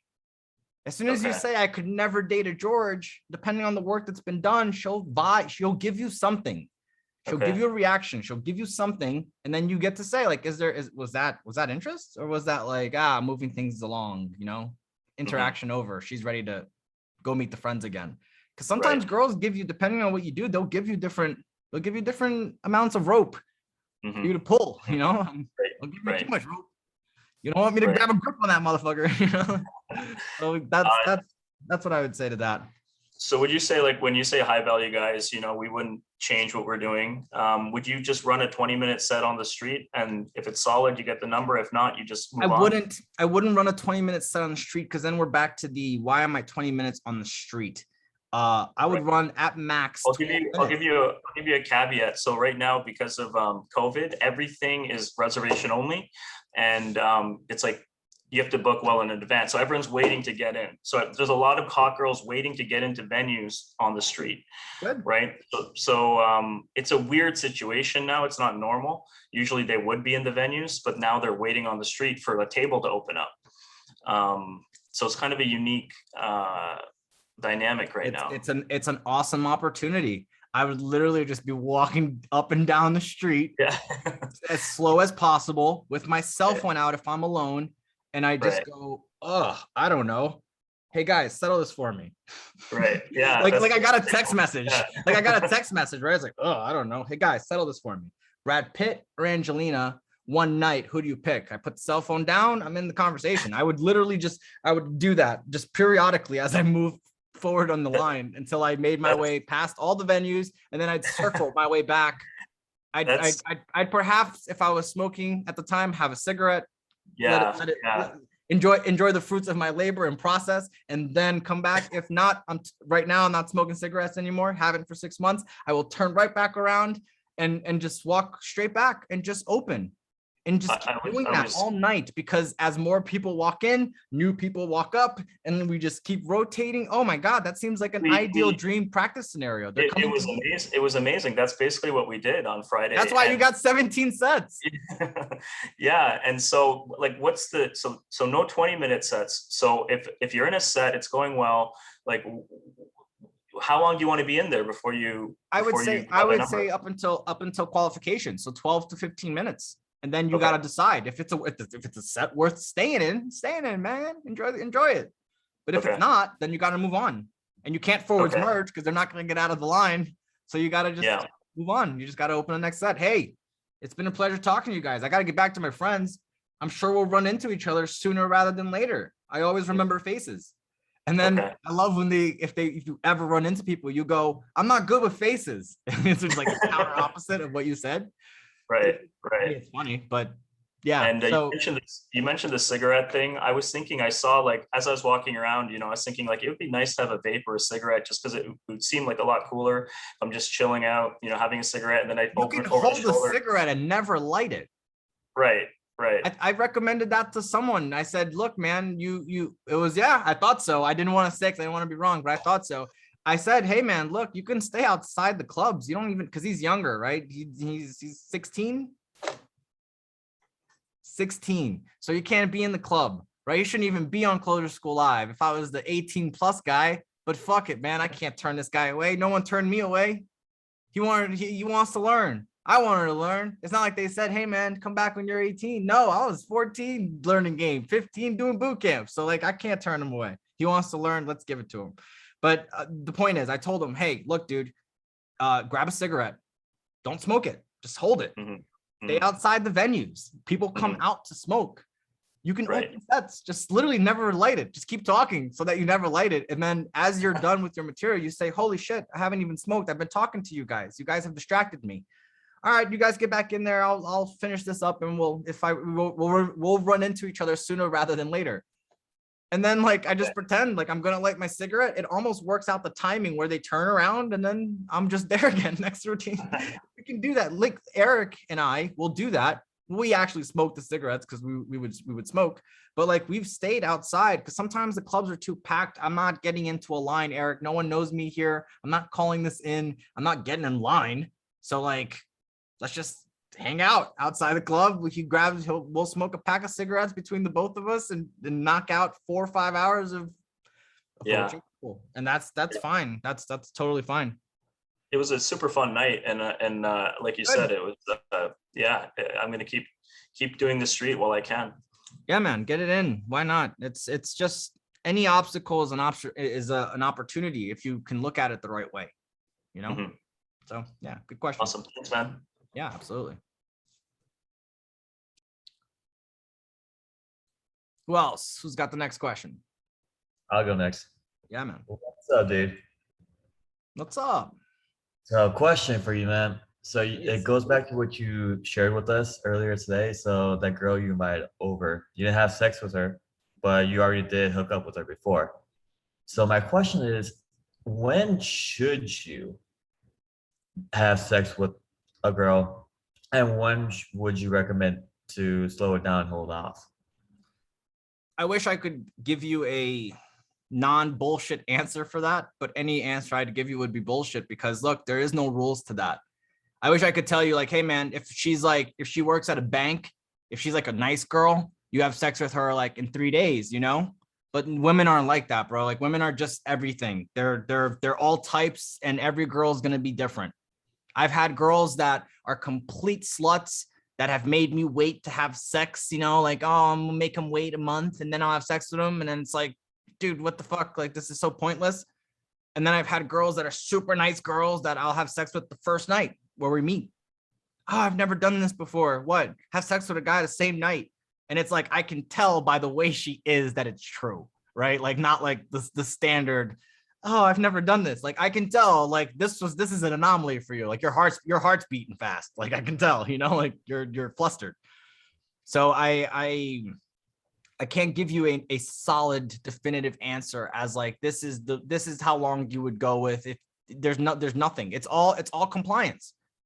You can only test compliance and keep climbing the ladder, and different girls will be different ladders. The more you do, the faster you climb. And that's all going to be case by case, girl by girl. You know, there might have been a time where having sex with the girl last night would have been the right move. So it's all case by case, girl by girl, what she expects. I usually go the opposite. That's a general rule of mine. It's like, what is she expecting? She's been dating all these guys in these, you know, awesome suits and things like that. I got to be the guy that picks her up in pajama pants. You know, now I don't go out of the house in pajama pants. You know, I'm not a Walmart person. You know, that's why I see in pajama pants. Like I've seen pictures. I've been on inside of a Walmart, I think like 5 times in my life, just because of location of where I am traveling. That's what's around. Let's go in there. Not my place. Doesn't have much of the stuff that I want. But I get it. It's a good store for the masses. I understand it. It makes sense. The guy, Walmart, fucking genius. Dude used to like sit down in aisles of stores and try to like map out how people walked throughout the stores. He also used to go around and ask people like, hey, you know, why do you shop here? Blah, blah, blah, like other people's stores and stuff. So like, I admire that aspect of the story, all that. Not talking shit about Walmart, but in general, not a place I go to. But I know based off pictures that I've seen, there's literally a website. I think it's like walmartpeople.com or some shit. And it's like, you can go in there. It's just people upload photos of like the fucking creatures, the mutants, the fucking lulls of society that hang at the Walmart in the after hours, you know, the dragons that come out and the orgs and the ghouls. It's literally the fucking diabolical essence of human nature you find at a Walmart at 2 a.m. So people post pictures, and I've seen that because I find that shit funny. But for a girl that's used to dating the guys with the Rolexes and the fucking Bentleys and the this and the that, if she has me, hey babe, I'm drunk, can you come pick me up at the club? I want to sleep over. All right, fine. You know, early on in the relationship, right? We're a month in dating. Sure, I'll go pick you up. Because first of all, if we're 6 months in, you're not going to the club. I can tell you that much. No, it's a girls' night. Nope. You know who goes to clubs? Girls that want dick. That's who goes to the clubs. No girl goes to the club if she doesn't want to have dick. That's not a thing. Go dance with your girls in a dance class. Do it 6 p.m. before it gets dark. Come home, cook me dinner. Awesome. This is how it works. You don't go to the club. What? So that you can go hang out with your hoe friends and talk hoe stuff and do hoe things? Like, no, not a chance. Now it's like, Colgate. But aren't you the confident guy? Aren't you not afraid that your girl's not going to do anything? Don't you got him on lock? It's not about that. It's not about that. It's the principle. Why does she want to go out? She should, like, honestly, like the girl, like literally, like yesterday, hanging out just here was like a fuck. Like, it's because I'm writing a book. She was like so happy because before it's just like she comes over, we hang out a little bit, sex, and then like she's on her way because like I'm doing stuff. Like that's the precedence that I've set.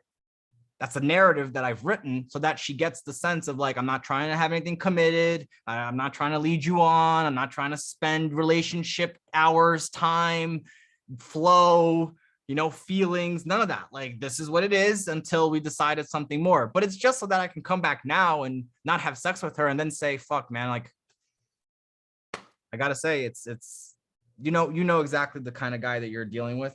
And I have to say that, you know, I'm willing to kill another man for you. If another man was to cost you and get in your way, I would fucking kill him. And I don't know why I feel that way. I mean, I know why I feel it, but why I'm feeling that this early beats me. But I'm going with it. I'm gonna run with it. And then you just pause and then you just wait till she fucking processes all that. And then she's like, oh my fucking God, that's like the craziest thing anyone's ever said to me. And then she just goes in and it just becomes a moment. But yeah, moving on. That's how it is. There's no answer for that question. You got to take it case by case. You do what's needed, depending on the compliance level, depending on what you're trying to set up. Everybody here, this is why, man. This is why I say the basics, the systemized stuff, that's up until A3 when you can test investment. Now that you got your investment back from her, if she's the type of girl that you want, you start heading into the territories where like routines are fine. You can have my comfort routine. We'll get you laid. We'll get you your girlfriend. Sure. But if you come up with a comfort routine, granted, it is dialed in like mine, it'll hit better because it's yours. This is comfort. This is who you really are or supposed to be. So all these things like, yeah, like, you know, Brad Pitt and Angelina, we can teach that all the way, you know, stuff like that, all the way up to A3. Once we start to actually getting to know you because it matters to the interaction, because the girl matters, like all this stuff, it's a trickier, the questions become trickier to answer because every guy here is going to be different, right? Every guy here, some guys here need to offset how bravado and how masculine and how, you know, forward and player-like they look and are, perhaps. So they need to not have sex with girls more often. Some guys might need to pull the trigger a bit faster because the girl doesn't get that this guy might be a threat. You know, like not a threat in a bad way. Like this guy's a threat. Like this guy's going to come in and mess my whole life up in a good way. He's going to show me adventure I've never had. He's going to show me sexual experiences I've never had. So like, you know, you got to look at yourself as far as, you know, what do I need to be more of? Do I need to be more of the player or do I need to be more of the nicer guy? Like me, I have to balance out a lot of the nice guy stuff because I am perceived as a player. I'm an intellectual player. He's a smart guy, but nonetheless, I know he's got 5 girls in his life. I hear his phone, like my phone, like now I used to leave my phone on silent. Now I leave it on loud because I just don't give a fuck, but they hear it. Bing, bing, bing, like the whole day. Can you turn that off? Like, that's so annoying. Yeah. All those hoes fucking texting you. Don't call it out like it is. You know, like this is what it is. You know, so like, yeah, man, as I said, at that point, it's just like they know what I'm doing. They just don't want to talk about it. Let's not get into it. So like, yeah, depending on, you know, this is why all these sound bites, like the ones where it's like, you know, oh, I like your hat. Oh, you got great taste in hats. And then it sounds like, you know, like a cocky way of saying like, yeah, you know, like, of course, like if you got good taste in hats, that means you recognize my cool hat. But then I soften it up by saying my grandma used to say that. Every time I'm like, Grandma, that's a nice dress. She's like, oh, you have great taste in dresses. So I'd use it. It almost like softens the cockiness. It almost softens the, oh, he thinks highly of himself. Like that line will diffuse it.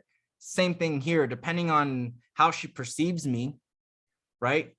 And then here's the thing. If she like, you know, I've had girls where they'll message me and they're like, you know, oh, I don't think it's wise for us to see each other again because, you know, I don't think that you're serious and things like that.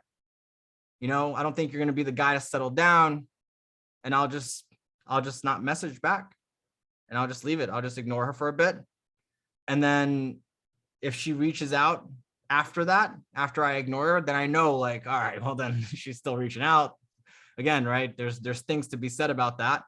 And then eventually I'll ignore her some more. And then depending on the sequence of how much she vials for the attention that I can give her, I'll know that I'm at a certain place where I can then turn and say, the reason that I disappeared is that as soon as you said that about me, it made me realize that you're not a virgin. And that's where I'm at in my life now. I want a girl that's all about me and fully dedicated and has been from the start. Oh God, do you want to see a woman try to now fucking put you against the wall and take your dick out and all this shit? As you say that, if you know like she's not a virgin and you say, oh no, I've literally my last 5 girlfriends have all been virgins. That's just the type of guy I am. If you just say that, like you'll see girls legit try to have sex with you more because it's like they feel a bit less than the girl that you have gotten. So if I can get this guy who's now high value because he only dates virgin, like listen, like prior to this modern time, virginity was the only way that you could ensure that a woman was going to have your kid. That's why it's valuable, right? Virginity, like even now in some societies, virginity is still prized.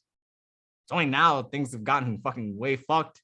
Girls are told to burn their bras and go have sexual adventure, not realizing that it only devalues them in the sexual marketplace in the eyes of men. They think that they're having a great time in college, but any high value guy doesn't want to be with a girl that's been with 10 plus guys. You want to be with a girl that's ideally, ultimately has only been with you. And if she can learn how to be, a sexual person from you, that's the ultimate. If you could train her to be the sexual muse that you need her to be, then you win. That to me is like what every guy biologically deep down, if he could make it happen with a snap of his finger, that's what he would have.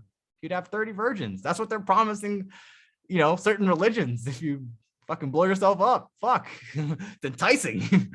So I get it, but that's the ultimate way, right? To prove paternity is to have a girl that's a virgin. So when you tell a girl that's not a virgin that you only date virgins, it makes them feel less.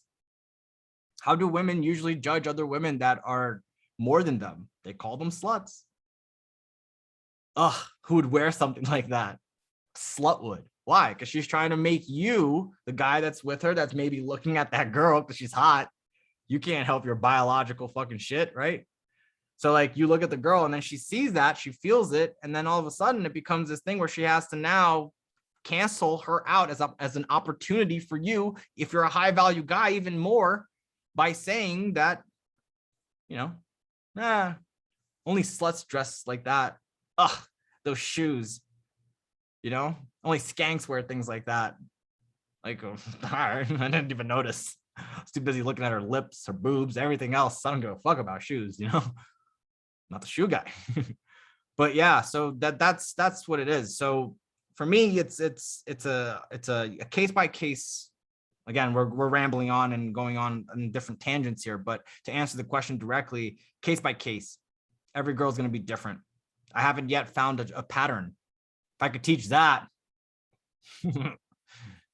but every girl's different. You gotta assess. And this is the problem that most men have, is that they think it's all the same. So then you approach every girl the same way when you're actually trying to close her. You should approach her the same way systematically up until qualification. Then after that, it's all going to come down to actually getting to know her. Because yeah, we're doing superpower and all this, do you floss before or after you brush, all this nonsense for the playful qualifiers, just to get used to them. But again, if you're following my qualification sequence, eventually you got to start asking her things that are going to weed her out, really or not, to being someone that's going to be hanging out for a while. So that's what I would go with that, man. Take it case by case, check compliance along the way, and build a proper compliance ladder. Now, what you'll find later on in your journey is that you'll have almost itemized, and I have it on paper, different compliance ladders and Keno ladders for different types of girls based on their personalities. And then once you start getting into the personality stuff, where like you can identify who she is, what her personality is before you even meet her, so that you can tailor the material to her. Like I've said before, right? If she's like more of like an aggressive, dominant chick, you got to say, oh, fuck off. You're such a little shit. You got to say that. You got to literally tell her to fuck off. Like that's the girl you can open with the middle finger and a smile. You can go like that and go, ugh. And then she walks over because she's dominant. She's confident. She'll chase you, right? Like that's that type of girl. You can do that. You can, and go, ugh. And then she'll come over and be like, what's your shit? Literally like something like that. You're like, what's your problem? What's your deal? Who the fuck are you? Like you get all these. And then you can go there and then you can go, oh, fuck off. Don't even start with me. I eat girls like you for breakfast, right? You get those lines, right? The more aggressive fucking, Matador Mayhem, like all that kind of stuff, because those girls require it. You try pulling that shit with like some really nice girl that's really into like how people feel and how, how the interaction is going for everybody.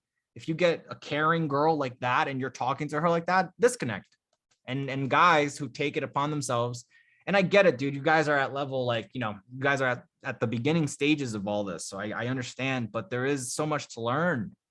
And the personality stuff is right at the intermediate level, where you start to get a bit deeper into what you can actually do with the tools that you've gotten the basics, right? But the fundamentals is where you start. But yeah, once you dial down the personalities and you can deliver it and talk about certain things in certain ways so that it hits the personality type, then you're good money. And that's what I mean, case by case. You'll be able to adjust. If she's the nice girl, you got to show her that you can be that, but then show her the opposite as well, so that you can see how she behaves within the context of the opposite of what she's used to. Right. And that's why I'm a big believer in the balance of, and this is another thing for legends, the balance of familiarity with difference. Got to make it familiar just enough to get her in the door, right? Because if it's totally foreign, she won't connect. But then once you get inside the door of like, this is familiar, now it's time to show difference.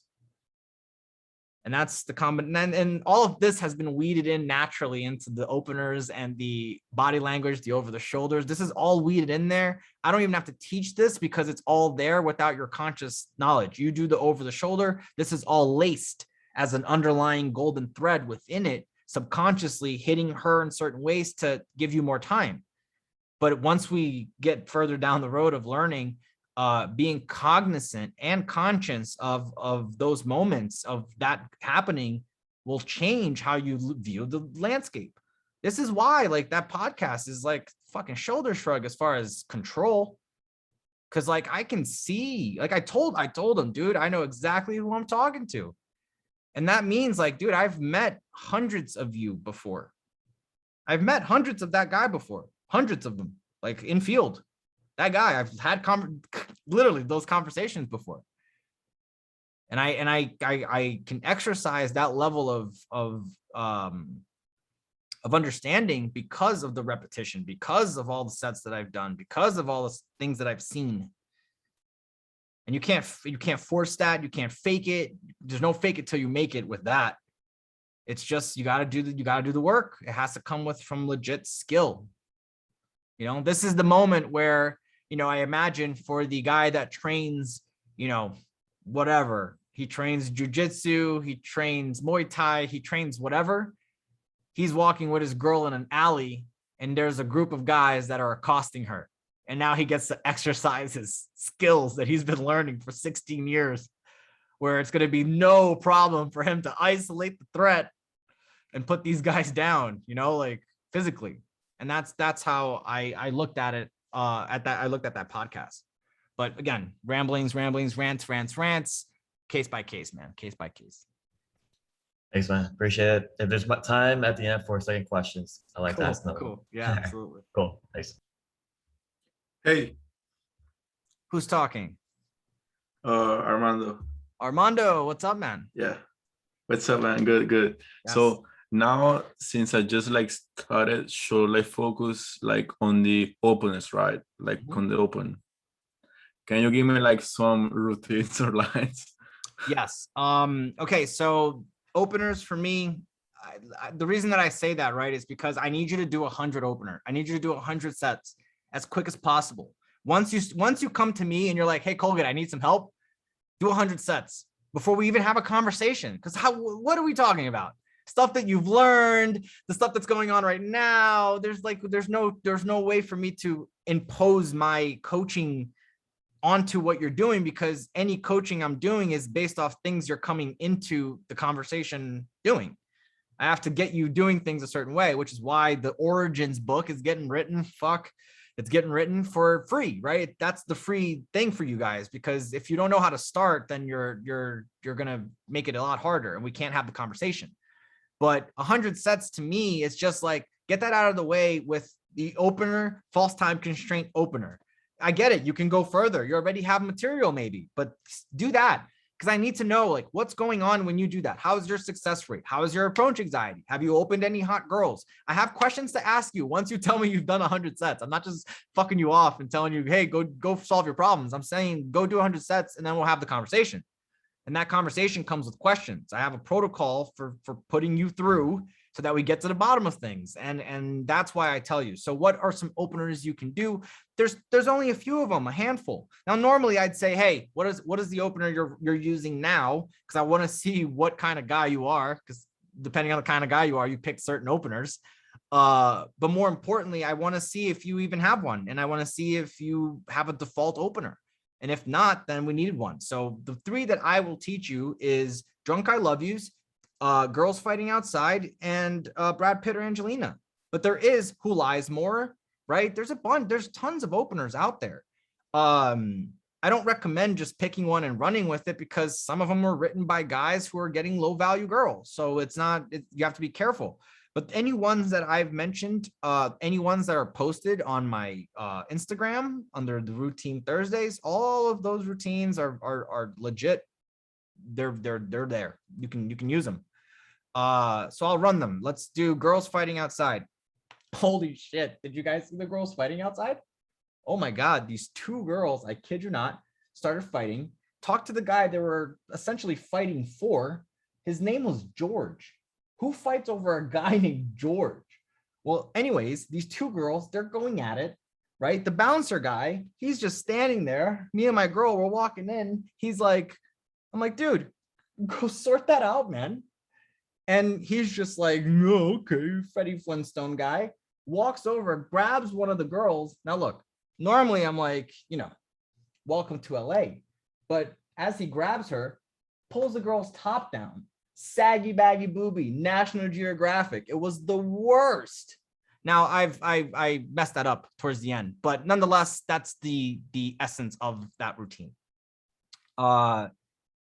The Girls Fighting Outside, we've done that. The Brad Pitt and Angelina, I did that choppy, but I'll do it the full length version for juxtaposition so that we see the difference. Hey guys, settle this for us, because the next round depends on it. Brad Pitt or Angelina Jolie, one night, who do you pick? Oh, I didn't say it had to be sexual. Don't look at me like that. This one over here. Look, I'm saying you get to hang out with them. I'm going to go with Brad Pitt. I'll tell you why. Whiskey, cigars. I get to have my Clooney talk.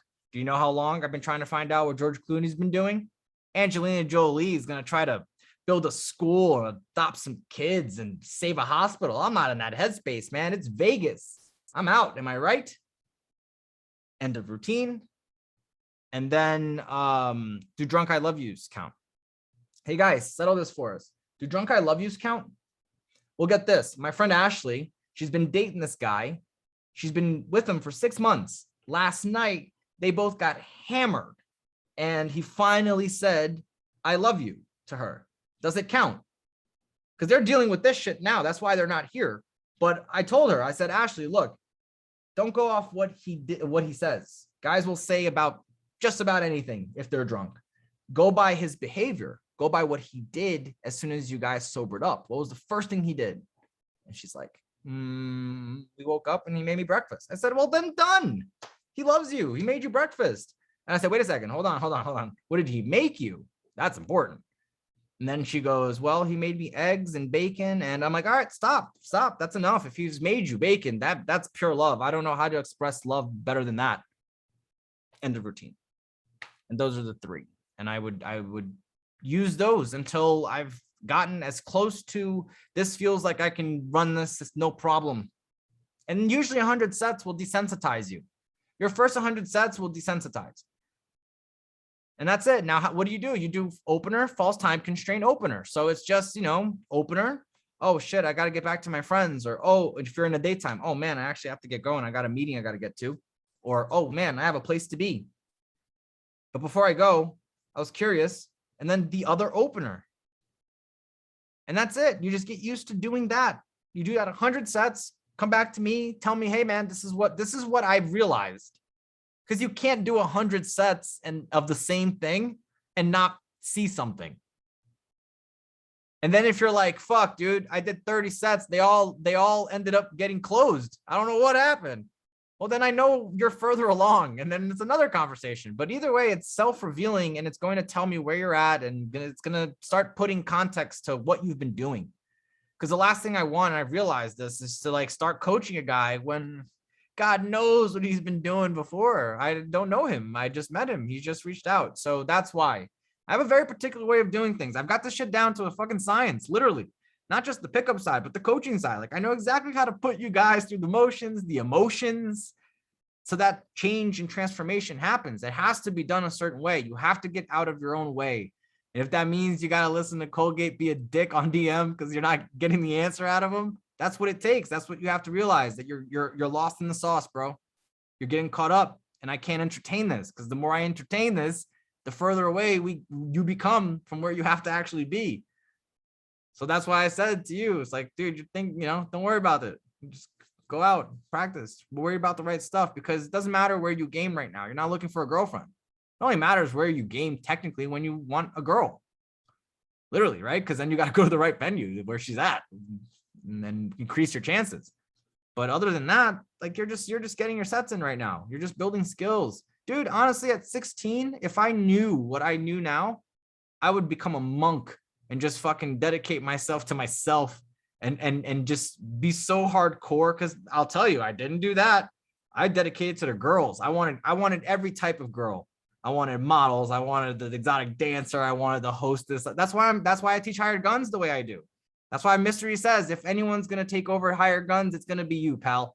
You're the one that's got the badges, because I've focused solely on that. Good and bad parts when it comes to the results of my life because of it. Here I am in my mid-20s having to figure out really how to get the wealth going, because I'm making money. Yeah, I have money to do stuff I want, but this is not, it's almost financial freedom, but it's not. I'm still having to budget and think about spending cash and doing stuff and all this stuff. Oh, if I do this, then I can't do that.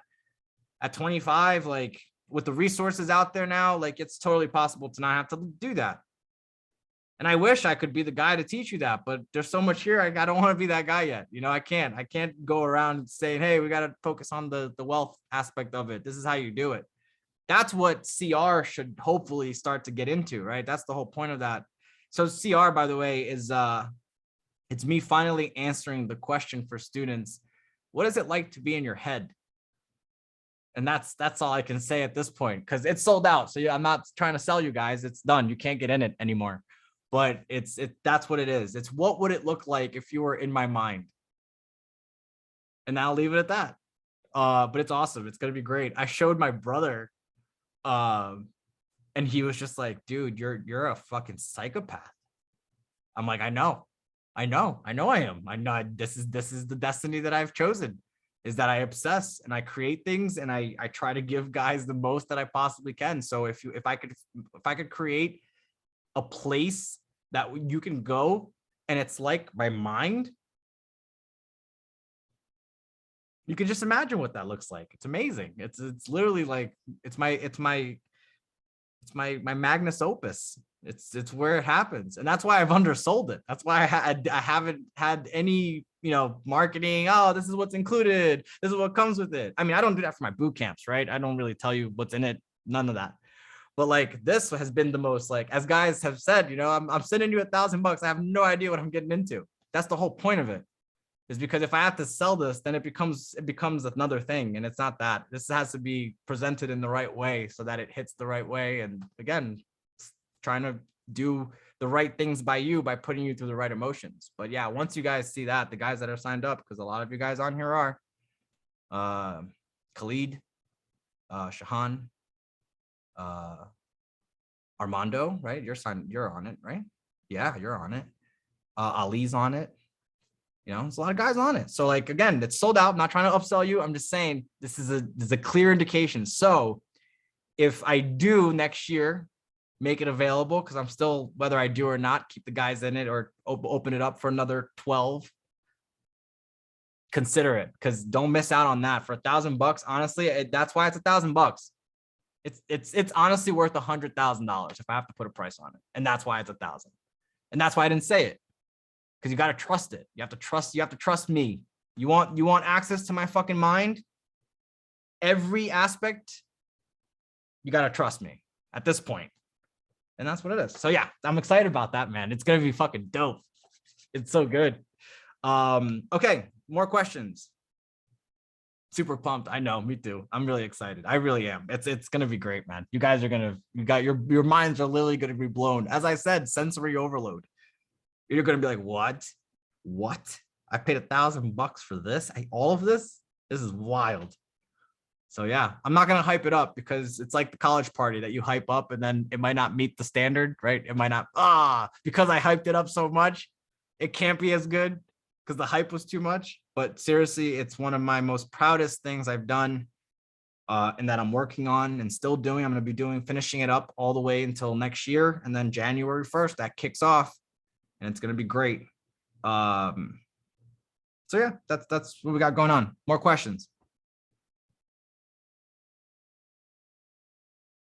And if not, Shahan had a second question. So Shahan, ask your question if no one wants to jump in. I would suggest that, hold on, let me make one statement before you go. The new guys, if you're new on here, because I know there's a few of you guys that are new, get into asking questions, because as I see, it's very easy to start fading out and just listening and not participating as much. And I don't want to be the guy that's like, send me questions throughout the week, because then that gives me something else to organize and I can't take on anything else. Like I've literally have never been this busy in my entire fucking life. Like seriously busy.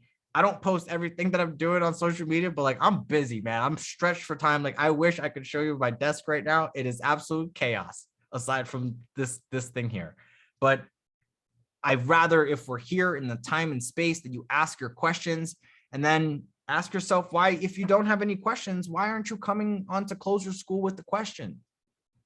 Right? Like that's the whole point, is to get what's going on resolved.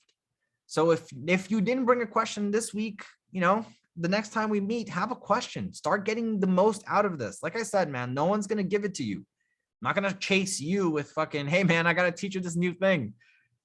But if you ask me the questions, just like mystery, right? Like that's what's made me good, is that no one spoon fed me nothing. Like I went for it and I got it. I squeezed it out of everybody. And Shahan knows, right? He's always like, hey man, I don't want to ask too many questions. And I'm like, dude, send them. If they're productive, send them. If you're getting stuff done and you're working through things and things are presenting themselves, send them. No problem at all. I will always answer them if they're on the right track of where you need to be, right? But like overall, like I encourage it. Ask questions here, ask questions during the week. But yeah, if you're not asking questions on CloseHerSchool Live, you're not maximizing your investment. I guarantee you, if you're on a boot camp and I charge you $5,000, you'd ask more questions. But this is again enrollment, right? This is the problem. So yeah, if not this time, the next time around, start doing it. Because here's the thing.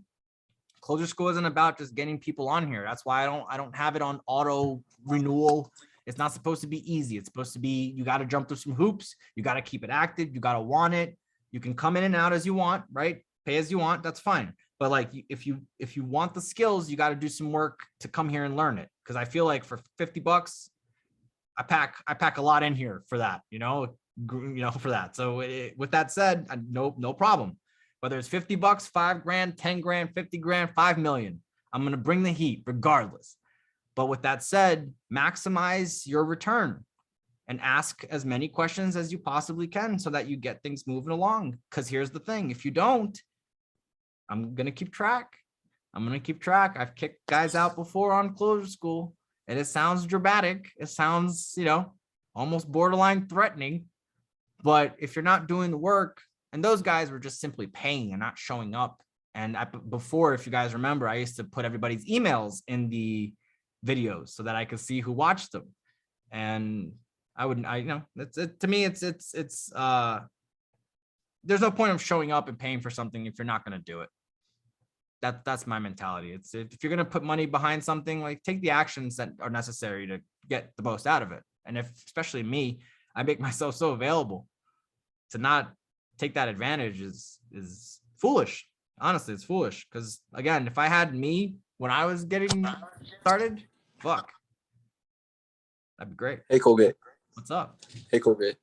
I have a question in regards to like social media apps, and what is your mentality going into like Instagram, Tinder, Bumble. Do you believe in it? Do you not believe in it?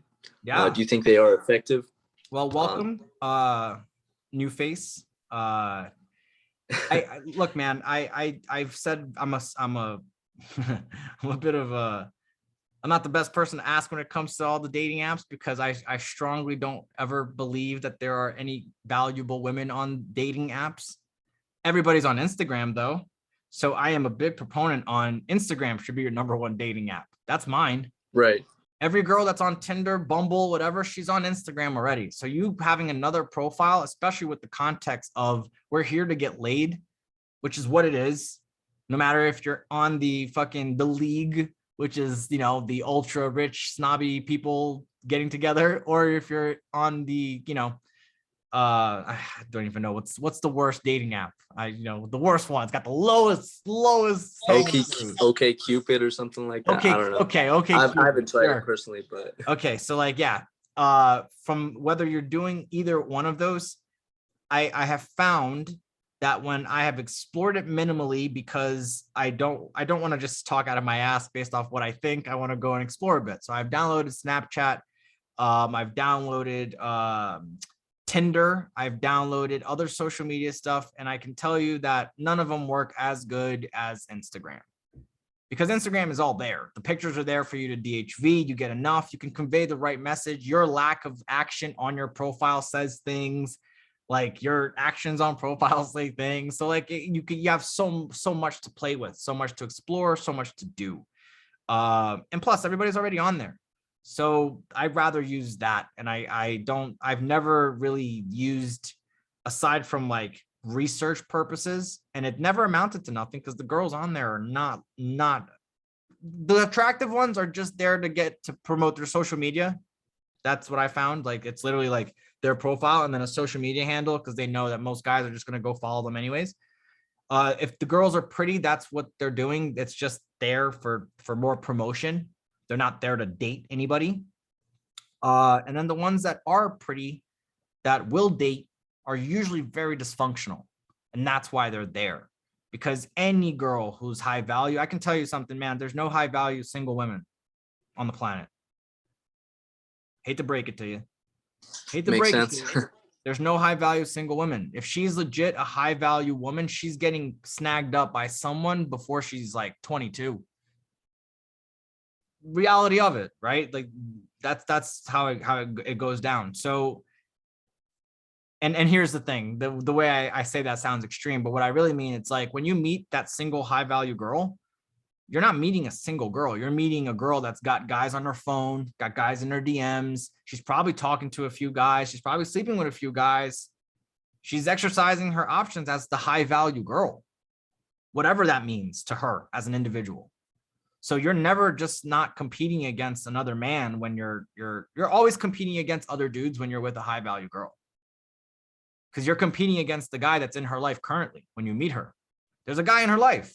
Somehow, her ex-boyfriend, her new boyfriend, some guy she's talking to, the club owner that she's leading on because it gets her and her friends at the hottest club where she gets to Instagram it, whatever logic different human beings will have. You're competing against the guy that's in her life because she's high value. It's not like no girl is that stoic and that committed and that monk-like where she's going to say, no, fuck the boy experience. I want to focus on me. I want to focus on being a great woman. No woman, at least in the modern age, thinks like that, at least in my opinion. So I would suggest that you look at it from So that focus the energy on Instagram mostly, but yeah, focus the obviously energy on where people are at socially, because you don't have the context of I'm trying to have sex with you going into it, which already changes the dynamic completely. You can't be chased by a girl if she knows that you want to have sex with her. That's the reality of it. If she knows that you want her, how is she going to chase you? There's only one person chasing. And yes, it's a dance. You're going to both chase each other. That's the point. But you want her to chase you too. And you can't have her chase you if you're always chasing. And unfortunately, based on the dating landscape that exists for our current sexual marketplace, a guy on Tinder is a guy trying to get laid. That's why he's on there. It's the connotation, And any nice guy that's not trying to get laid on Tinder, he's low value. That's why he's on Tinder. And it's like, these are the perception. And I've asked the girls in my life, like, yo, are you on Tinder? And they're like, ugh. Like, it's just like, not even like, what? Like, what? No, gross. Like, why would I? What? It's almost like it's like it fucks their brain gets fucked up. Cause it's like, why would you think I'd be on Tinder? So you've never been on Tinder? Really? I don't know. You strike me as being a person that logged into Tinder when it first came out. I don't know. Ugh, God. You say some things sometimes, Wem. It's like it annoys them, you know, because like it's low value. Like, why would you be on there? It's like Match.com, right? It's like, why are you on Match.com? Well, they promote it as like, if you're a busy adult and don't have time for traditional dating, right? It's like that shit. But like, really, it's just people that have been married, have kids, fucking low value. I've been through the rut. I ran through it. I mean, if I haven't been on Match.com, but I've had students that tell me, hey man, this is where I'm coming from, I'm doing Match.com. And I'm like, let's take a look at your profile. Let's take a look at the girls. Oh, dude, what the fuck, man? Why are you spending time on here? This is awful. So that's my stance on social media. And plus, right, here's the thing. Let's say it goes well. Let's say you get the hottest, most high value girl on Tinder. Where are you going to go from there? Usually on Instagram. Like, you get from Tinder to Instagram, from Instagram to her number, and then her number to a real life interaction, if you can sway it that way. I'd rather just go on Instagram. I've gotten girls off Instagram. I've gotten girls off Twitter. I've gotten girls off Yelp. Anything that is not dating. Yeah, Yelp, James. I kid you not. I was at a restaurant review. I saw a girl. She was gorgeous. I looked at her picture. She was gorgeous. I found her social media. Gorgeous. So I messaged her on Yelp. I'm telling you, anything that's That's not fucking genius. yes, absolutely. Anything that is not the dating app, you can on the internet, you can do it. There's celebrities that are on forums because aside from being famous, aside from having the money, they still are geeks and they like forums and they talk about, you know, movies and things like that. I've gotten with a couple girls straight up off of like meeting them on like, you know, Cinephile, you know, people that are into movies, forums and discussions. And I see like, is that really them? Is that really them? Because those things don't even bother with verification stuff. It's just a name. I'm like, is that really them? Did they really answer this question because they worked on this film? Is that really them? Let's check. And then I'm like, holy shit, that's fucking them. I can blast this person with a message right now as open as this. And then, yeah, having the right message, you know, having the right profile, having the right stuff, depending on where you're at in the internet world, so that it's just like the car, it's just like the mansion, right? In the real world, those things have value. If you're on Reddit, upvotes are valuable, right? If you're on Yelp, you know, your reviews, what reviews you leave, where you are, what you say about the food, the review, like all these things are indicators of who you are, value, difference, all the stuff we talk about. And on the internet, I like to think of it as that. It's like you have to have your internet persona, like a marketing ad. The more you dial that in, like this is the demographic, and it can change, right? The online, my online game praxis that I teach is exactly that. It's like you can change the aesthetic of your profile depending on the girls you want. My profile used to look way different when I was dating porn stars and fucking crazy webcam girls. Now it's like artistic. It's like, you know, if you look at my personal webpage, it's like very artistic. It's artsy. It's got a lot of like sexual innuendo stuff, a lot of like, you know, cool retro, you know, vintage pictures. It's got the right stuff for the artsy. Perhaps she's a, you know, B-list. A-list is comes with more shit, and I don't want to be in that space. But a B-list, like a chick that's like she can act, but she's not, you know, an A-list. She can act. She's into the craft. Like that to me would be like a perfect girl to spend some time with, like a girl that's like into her craft as like an actress who really cares about the acting. That to me is like to dive into that world is where I want to go next. You know, that's where I'm thinking like, but I've had a C-list celebrity The chick that's hired for, you know, being hot, she has no lines, or sorry, she has a couple of lines, but she's like the hot girl. She's hired to be hot. And then I've had D-list. That's the girl that has no lines. She's boobs. It's just that, you know?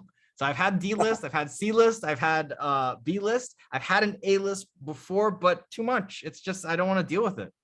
It's too much. It's like the hot girl that you know is that always wants to go out to the club. You're gonna have to either go to the club or you're gonna have to lose the girl, because that's what she's used to. That's what is required for her to do what she's doing. And if you're not signed up for that, you're gonna lose the girl.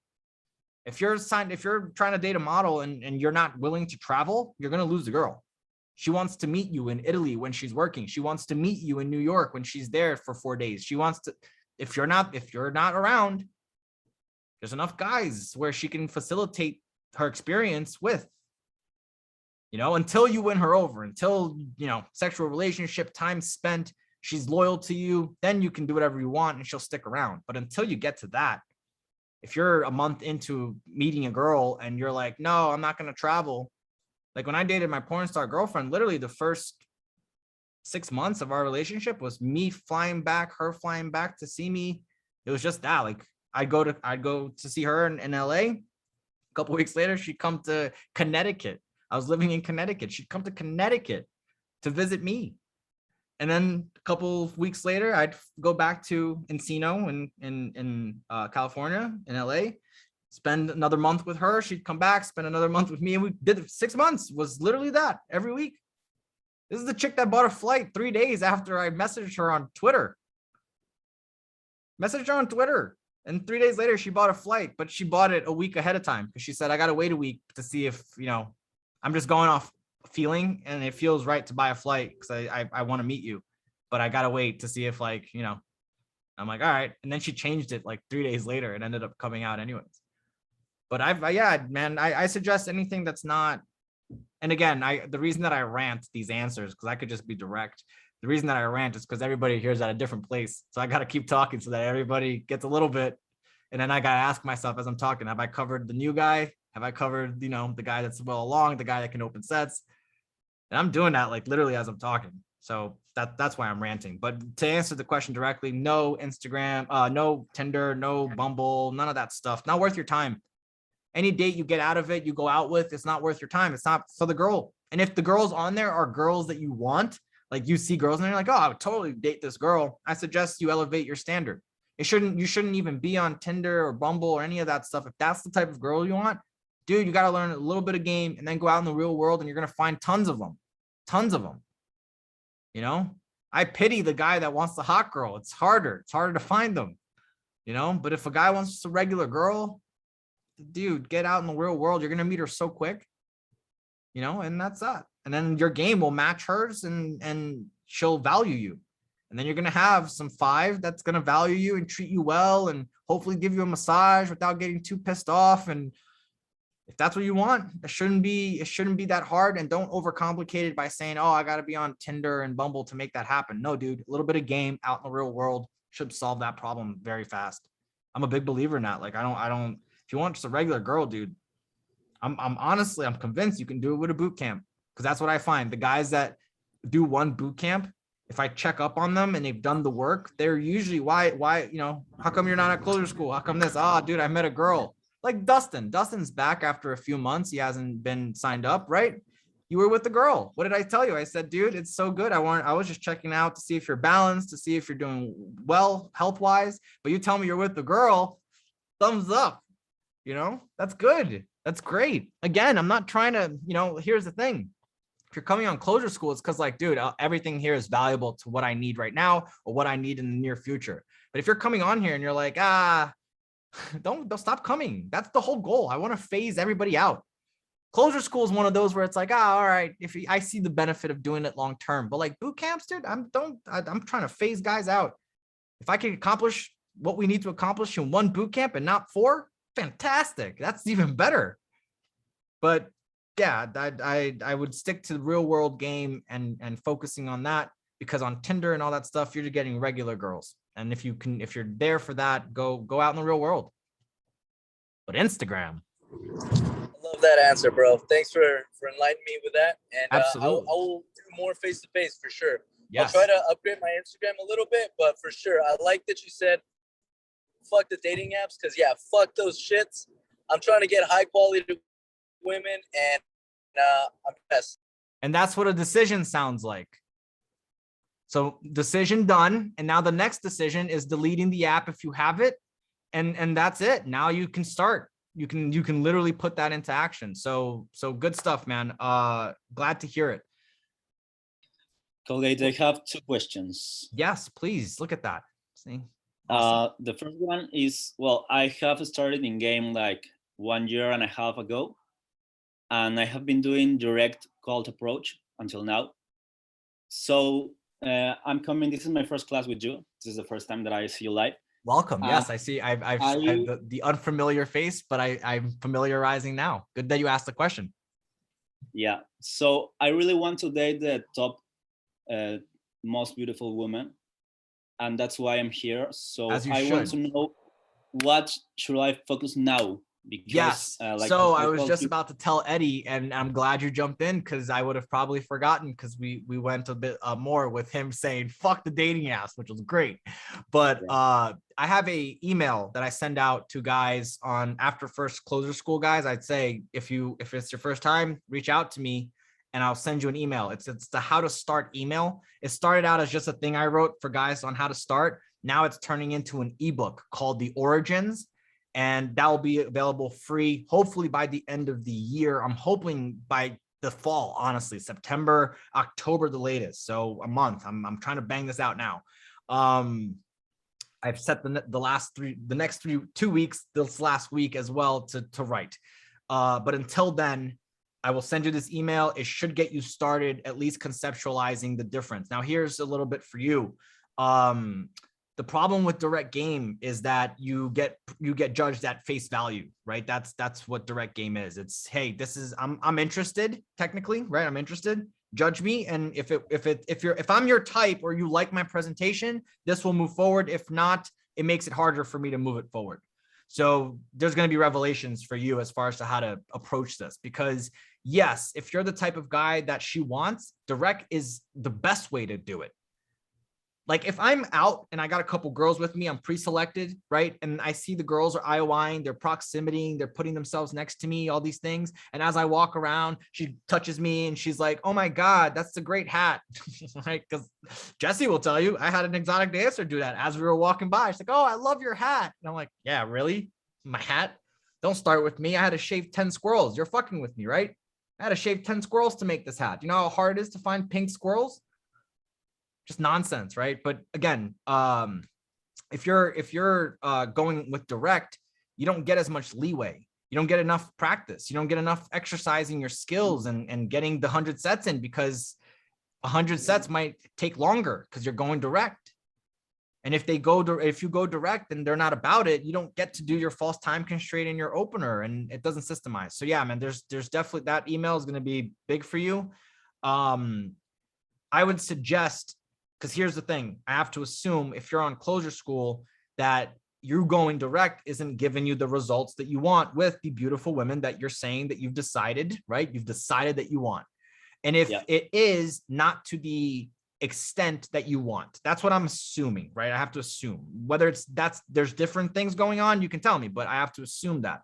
So if that's the case, I would suggest abandoning completely direct, because it's not giving you the results you want, as the name would imply, directly, and try something else. Because trying something else is going to allow you to win girls over conversationally, which is what I find, even if you are the greatest looking guy, even if you are the most wealthy guy, that's how you're going to win her over, is conversationally. She has to know who the fuck she's signing up for, unless she's interested in something else other than you. And then it doesn't matter to her. You can be whoever, and she's going to just stick around because she cares about your money. She cares about your status, your power, whatever. But with that said, indirect, for example, and now there's other ways to approach, right? You can approach indirect. You can approach observationally, situationally. The reason that I tend to go with indirect as a first training wheel is because the other stuff takes a bit more skill. It takes a bit more know-how. Like for you to say something observationally or situationally, it takes a bit of, you have to think on the spot. You have to, at least unless you've prepared a bit, you can have the framework, but even with like the, oh, I can tell you used to work at blank, you have a blank look about you. Even if you fill that in on the spot, the chances of you coming up with a surface level thing to fill in that other guys have said is very high, because you're just not used to going deeper than that first thought of, oh, she's got a big pocketbook. Ha, I bet you could fit a car in there. Like other guys will think the same big pocketbook. Let me say something funny. And it's usually the same stuff. So yes, you can do indirect, you can do observational, situational. Those two require a little bit more. So I usually like to start off with indirect, because indirect will allow you to play. It'll allow you to work out mechanics. And now you got to get your 100 sets in. Yes. After that, you're going to be adding to your structure, your opener, your stimulator, your captivator, right? And if these are all unfamiliar for you, the email should clear that up as to what you're talking about. If you're coming from M3, right, mystery method, it's basically A1, A2, A3, except A2 gets split into 2 categories. And there's reasons for it. Not that we have time to dive into it now, but now that I know that you're around, I'll do a post this coming week just to refresh for people that are coming into it new. But yeah, look out for that email for sure. It will definitely change the way that you're going about things. If you need a mindset change, which I wouldn't consider until 100 sets are done, the mindset ebook is the next place where I would suggest you start, because it can get you at least thinking like the high value guy that you are going to become now, so that you process information, you process the teachings and the knowledge the correct way, and not the way that you're currently processing it, which is the guy that's not getting the girls that he wants. But then that's it. That's as far as I'd go with where you need to start. Your first thing now is 100 sets, open false time constraint opener, using the openers that we discussed here, and having the pillars, the fundamental pillars in mind as you do it. What are those? I'll send it to you on an email, because that's what's in the email. The majority of the email is exactly those pillars, is to get you focused on that. But yeah, welcome, man. Exciting stuff. How old are you? 21. 21. Fantastic. Look at that. Not as lucky as Armando to be 16, but still young enough to avoid a lot of the problems that could happen if you don't get this shit figured out. So welcome. I'm excited to teach you and to give you some value. Now that you're here on CloseHerSchool, it all makes sense. Okay, Colgate. Thank you very much. Yeah. I have another question. Yeah. That is, does it pertain to the last one, or is it something different? No, it's different. It's about social media. Okay, Okay, we were talking about social media, so let's go with that question, and then if anybody else has more questions, we'll go that route. It's really just what's the Instagram that you use for meeting girls? Oh, my actual one is Real Wem, so REAL Wem, and your username says a lot about you. Real what? Real Wem. So my actual name is not Colgate. It's Wemerson. It's a Brazilian name. I'm Brazilian born, came to America when I was 4, but Wem, W-E-M. I'll write it here on the chat, which would probably make it easier, because other people might want it too. I don't talk to students on it. It's strictly for girls. So if you message me on it, you're getting ignored. That's not why I'm not on there as Colgate. Yeah, okay. But you can check it out. Check out the visuals. Check out how it looks. It's designed like every guy. All of my guy friends are like, bro, you have the most ridiculous Instagram. Like, bro, like, you know the point of Instagram, right? You're supposed to put take pictures and post them. And I'm just like, yeah, no, I'm gonna do it my way. It's like, dude, like, I don't think you understand it. Like, dude, no, I'm gonna do it my way. It's like, why? Because my Instagram is not to get followers. My Instagram is to get girls. Like I have girls that I've gotten here that still don't follow me. Like that I don't want them to. It's part of the narrative. I need it to be part of that narrative. Because if I'm the next guy she's following on social media, we're starting from a different place. And sometimes that's not the place to start. And then sometimes she has to follow me because she doesn't follow a lot of guys. So it's like, again, case by case, once you start getting into actually getting the girl and you know what you're doing, you can meddle with everything to make it hit exactly. And that's what I think I do best. I know exactly the emotions to hit, both on the student side, which is why you guys feel what you feel going through the process, and it feels good. You're learning. Yes, it sucks. I hate it, but I like it. I hate it that I love that I hate it, and I hate that I like it. And that's designed that way. That's how I felt.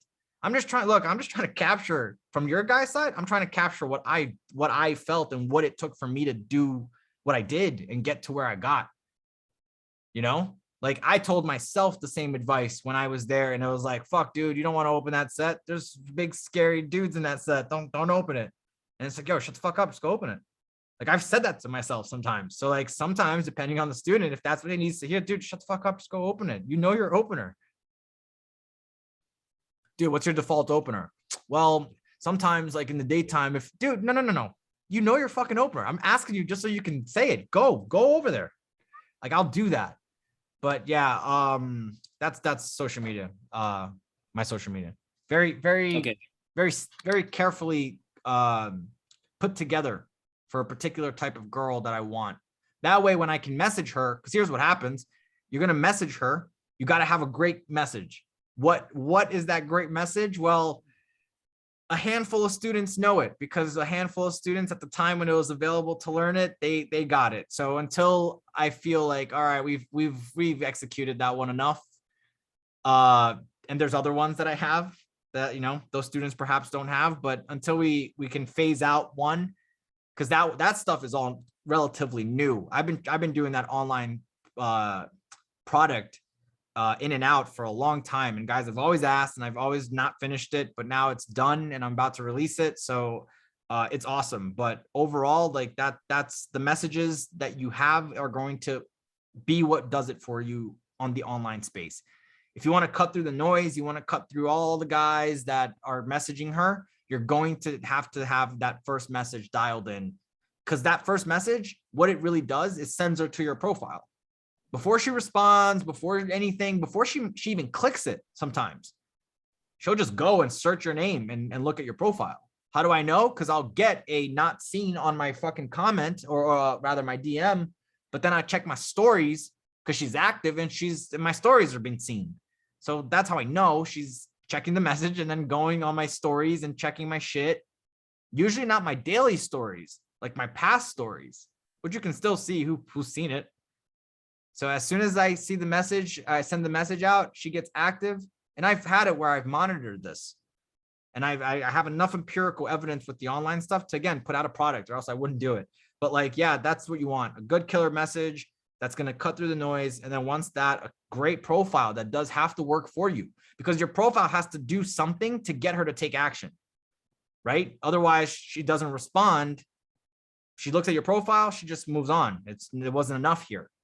But if there's something in your profile, she's going to come back to that message and use your message as an excuse to respond and get something going. If she responds, that's an IOI. If she doesn't, then that's an IOD. That's fine, whatever. Then there's protocols to go from there. But like, if she responds, it's an IOI. It's I tell you, I would say, bullshit numbers, but majority, 95%, if we have to make up a number of the time, she's going to check your profile. Not all the time. Sometimes she just responds. She's in the moment, whatever. But most of the time she has to check, is this worth responding to, first of all? So that's where I would start thinking, start cultivating. And here's I'll give you something. Because that's online practice stuff, but I'll give you something. Easiest way to make your profile, the first step into making your profile online, any one of them, Tinder, Bumble, all that crap, to Instagram, to Facebook, all that shit, is to clean it out. Do a complete flush. And what that means is you take out anything low value. So on Instagram, it could be all the fucking jerk off comments from your boys. Like you say, hey man, let's say you did a post. It's like, just got that 7-figure promotion. I'm so excited that 12 years of work has paid off. And then your friend's like, fag, like delete that, like anything that's low value like that. Anything that's not with attractive girls, because if I look at your profile and I see the girls in your life, I get a sense of how attractive they are. That's why there's not really that many pictures of me and girls on my profile. Like I've had girlfriends and I've posted me and their pictures. I archive them or delete them all because the girls are like, ah, you still got your ex-girlfriend pictures on your Instagram. Nah. And all right, fine. You want me to prove I love you? I'll delete the picture. What the fuck, man? Girls are chaotic. But anyways, I normally don't do that. If I do, it's very discreet. It's very candid. It's not no one posing. I hate pictures where people are posing. It's not, there has to be an aesthetic for the girl that you want.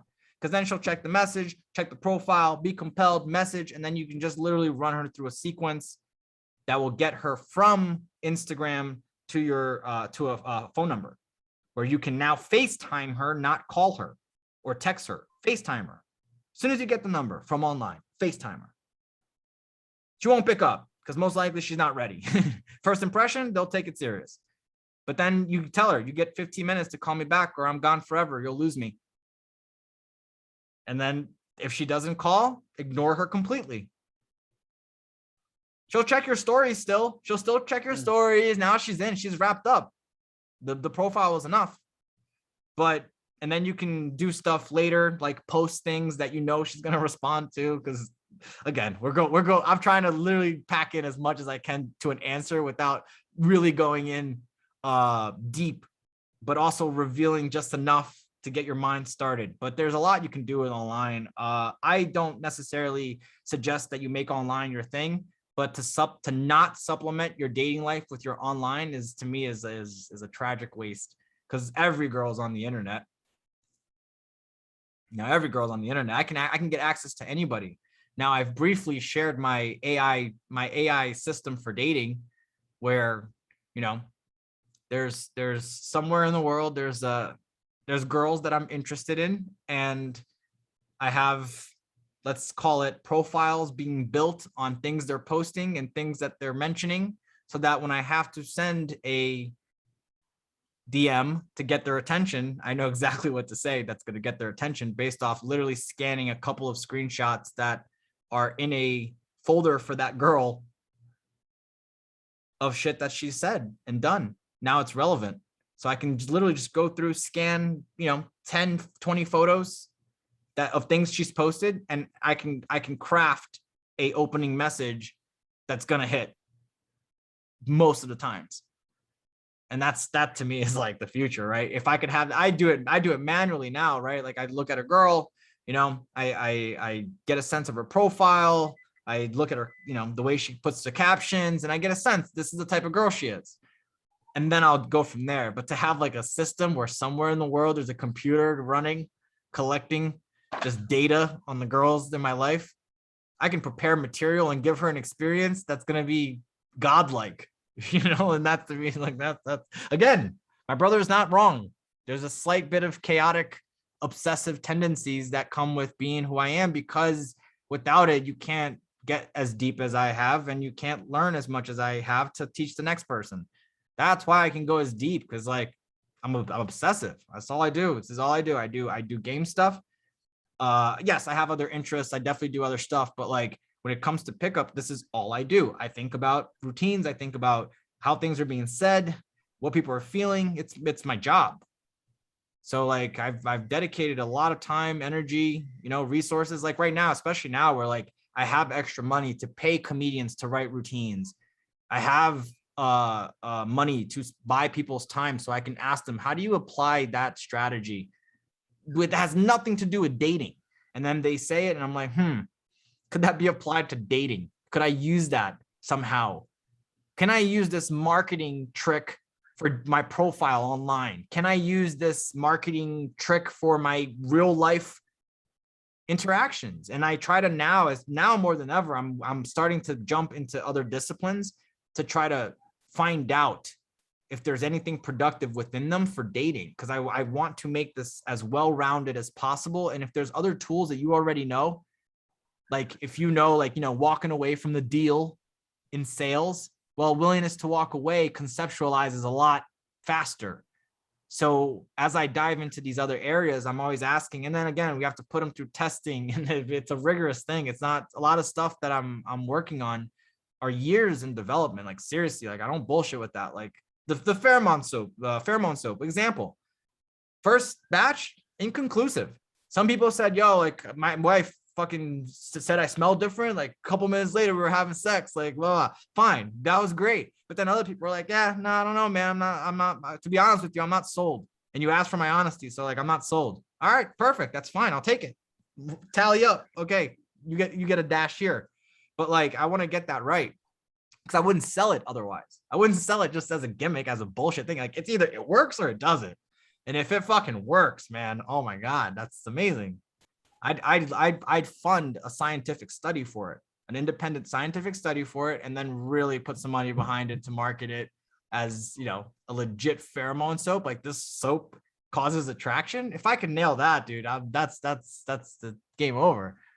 I doubt it. It's not looking too good, as I said in the post, right? I'm either gonna figure this out or go broke trying, because it's costing a lot of money to try to put stuff together for it. But I'm in the position where I can, and I'm happy to come up with a free material, right, guide for guys that they can go and download all the material with the audio that I've recorded of running all the material.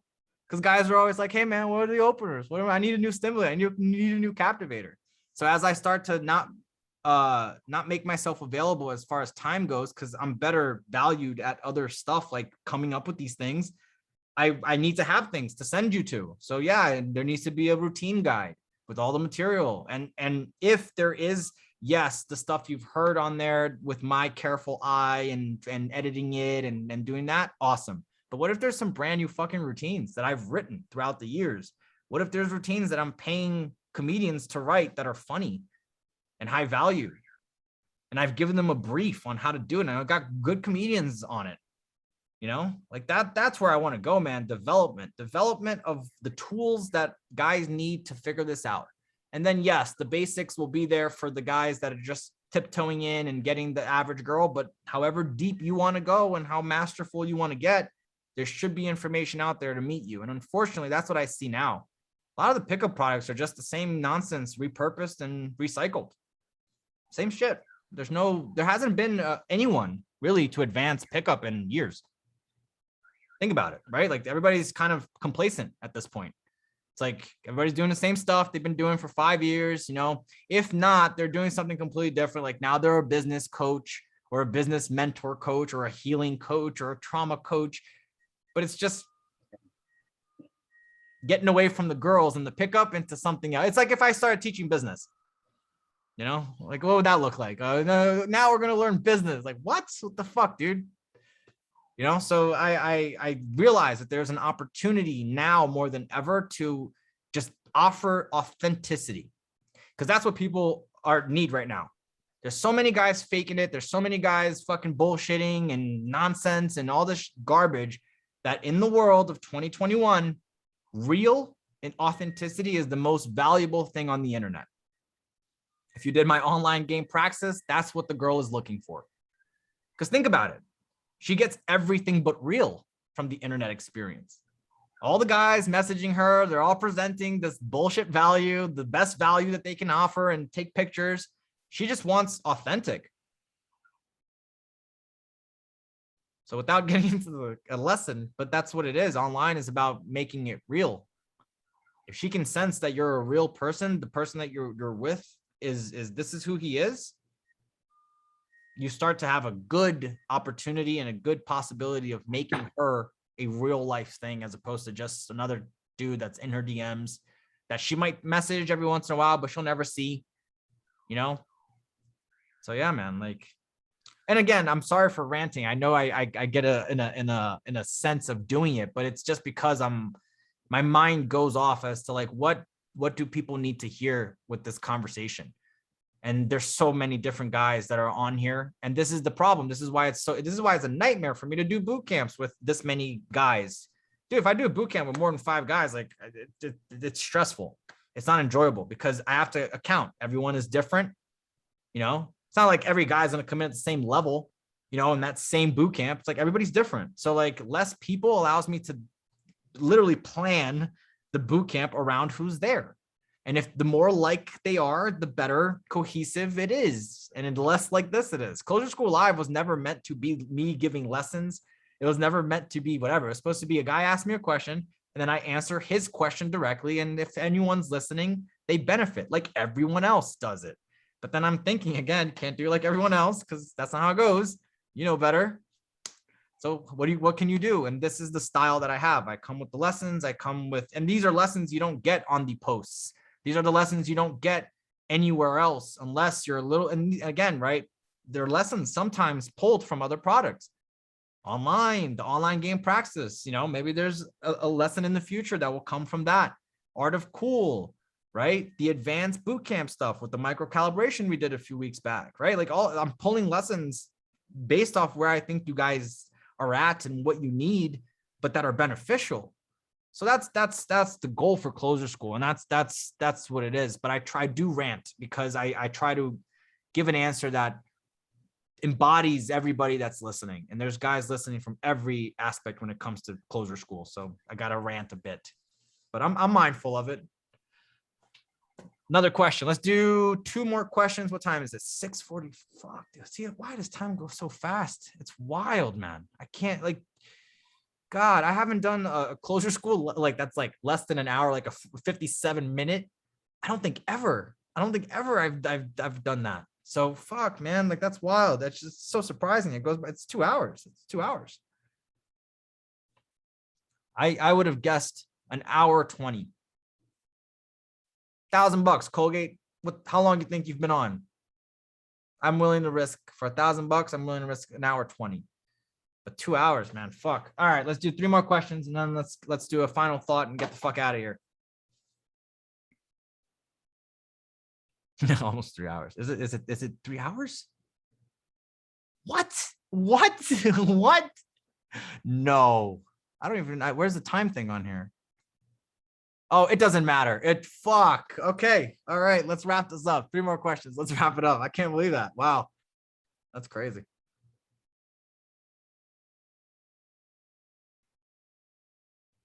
And if not, then we can just end it. I can jump into a final thought. But if you have the question, I think someone else had a second question. Yeah, I do actually, Colgate. Yes. Solid. Thank you, man. I always have like a list of questions for Closer School because there's some questions I really want to get into. But yeah, anytime I reach out to you, I appreciate all the response. I'm like, hey man, look, there are guys that have literally for the last, year paid me $1,000 to get an hour of my time. It usually ends up being the same, an hour and a half, 2 hours, because I can't help it. Can't help myself. I can't help but indulge. As Mystery said, you're indulging this kid. You have a habit of doing that. Like, yeah, I indulge because whatever, right? But an hour of my time is $1,000. Now it's 2,500. Just because I'm trying to do less of them. I'm trying to discourage people from buying them. And sometimes, dude, guys pay it and they're trying to cover the same shit. And I'm like, dude, what the fuck are you doing paying this money for this? I thought we're going to be doing something way bigger. They just want the exclusivity. They want the privacy. They're the guys with the 0 followers following, my account and like 2 others. And they're like, shh, don't tell. I don't want nobody to know I'm on Closer School. Can't risk it. Like, all right, whatever, bro. But like, yeah, man, like to not use this platform to ask as many questions, you're going to get literally the answer I would give you on a private call or whatever, maybe a little bit more ranty because I got to cover everybody, but overall you're going to get your answer. So yeah, take advantage, man, please. Absolutely. So my second question is, it goes back to what you mentioned with that girl that came over, how she sees you as like a bad boy in her eyes, right? For one person to become this like bad boy, how would you, well, first of all, do you believe that should be like a persona one should have? And how would one become that way? Because I want to just hear your thoughts around it. Is that something every guy should be? No, not really, because not every guy can be the bad boy. You can't. Like, if you could look, I'm not saying you can't be an accountant and still be a bad boy. Yes, you can spend being an accountant and still be a bad boy. Like, yeah, I do the numbers during the day, and then I kick ass and take names at night. You could do whatever you do and still be a badass. But there's certain people that just don't have the gumption inside of them to go there as easy. So do you need to do it? No. Do I still think you need to have an element of danger? Yes, absolutely. There should be an element of danger. There should be an element of like, this guy's a bit crazy. He's unpredictable. He's not, I can't put again, right? If you had to put the best word that I like to say is undescribable. I can't put my finger on him. And part of that undescribable is, yes, you got it. Like I said to the girl, I'm ready to kill another man for you. I'm not gonna kill another man for her. Like, I mean, I would. Like, yes, if a fucking dude came into my house trying to rape her, I would do everything I could to save her fucking life, and I would risk mine for her. Absolutely. If you're at my house at this point, it's that point as my civil duty as a man to protect you. That's how I feel. Now, if you dice that onions like a jackass, there's not a shot. I'm throwing you on that guy and running out.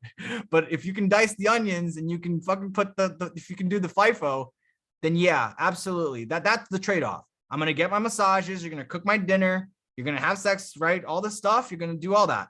But then, like, you bet your ass off. If you ever need it, I'm there. No doubt. Done. Everybody thinks that, like, girls must fucking, like, the closer the friends, the more they don't see the side. So they're like, it must be awful being your girlfriend. Like having to massage you all the time. Like my friends' wives and girlfriends, that's what they say, right? It's like, it must be awful being your girlfriend, having to clean up after you. And then, because like, as I talk, I know how I sound. I get it. But those girls don't ever mind it. They actually want to do it. They know it's needed. So it's the trade-off. If you're not willing to, babe, can you pour me a glass of milk? If you're not willing to do that for me, you think I'm going to be willing to throw my person, my body, my life in the realm of danger for you? Not a chance. No way. No way. No way. There's nothing. Look, man, men have an instinctual inclination to risk their life for women. We've done it for so long in our history, in our evolution. That's like the ultimate thing. Like that, a woman is what will get a guy to go to war, because he's trying to protect the fabric of what we have here not being compromised. Right? You would be there fucking 19 years old, 20 years old, 21, gun in hand, no experience, trying to shoot against the enemy line, 100 yards out. Why? Because in the back of your mind, X amount of miles back, there's a woman there waiting for you. And she probably has your kid because you've gotten her pregnant right before you left. James like, yeah. So like we have this inclination as men to protect.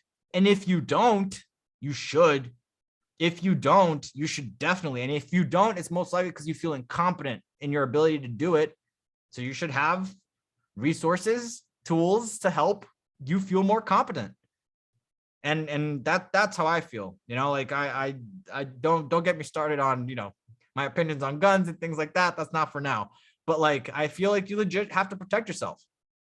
Should be able to, whether by your hands, by weapons, by any means. You gotta know how to stay safe. You gotta know how to protect yourself. You gotta know how to protect the people you love. It's part of it. It's one of the attraction switches. The real ones, the evolutionary ones. Think about it. Think about it this way. Aren't you glad that, danger and bravado and just masculinity for real is no longer a DHV? Think about it.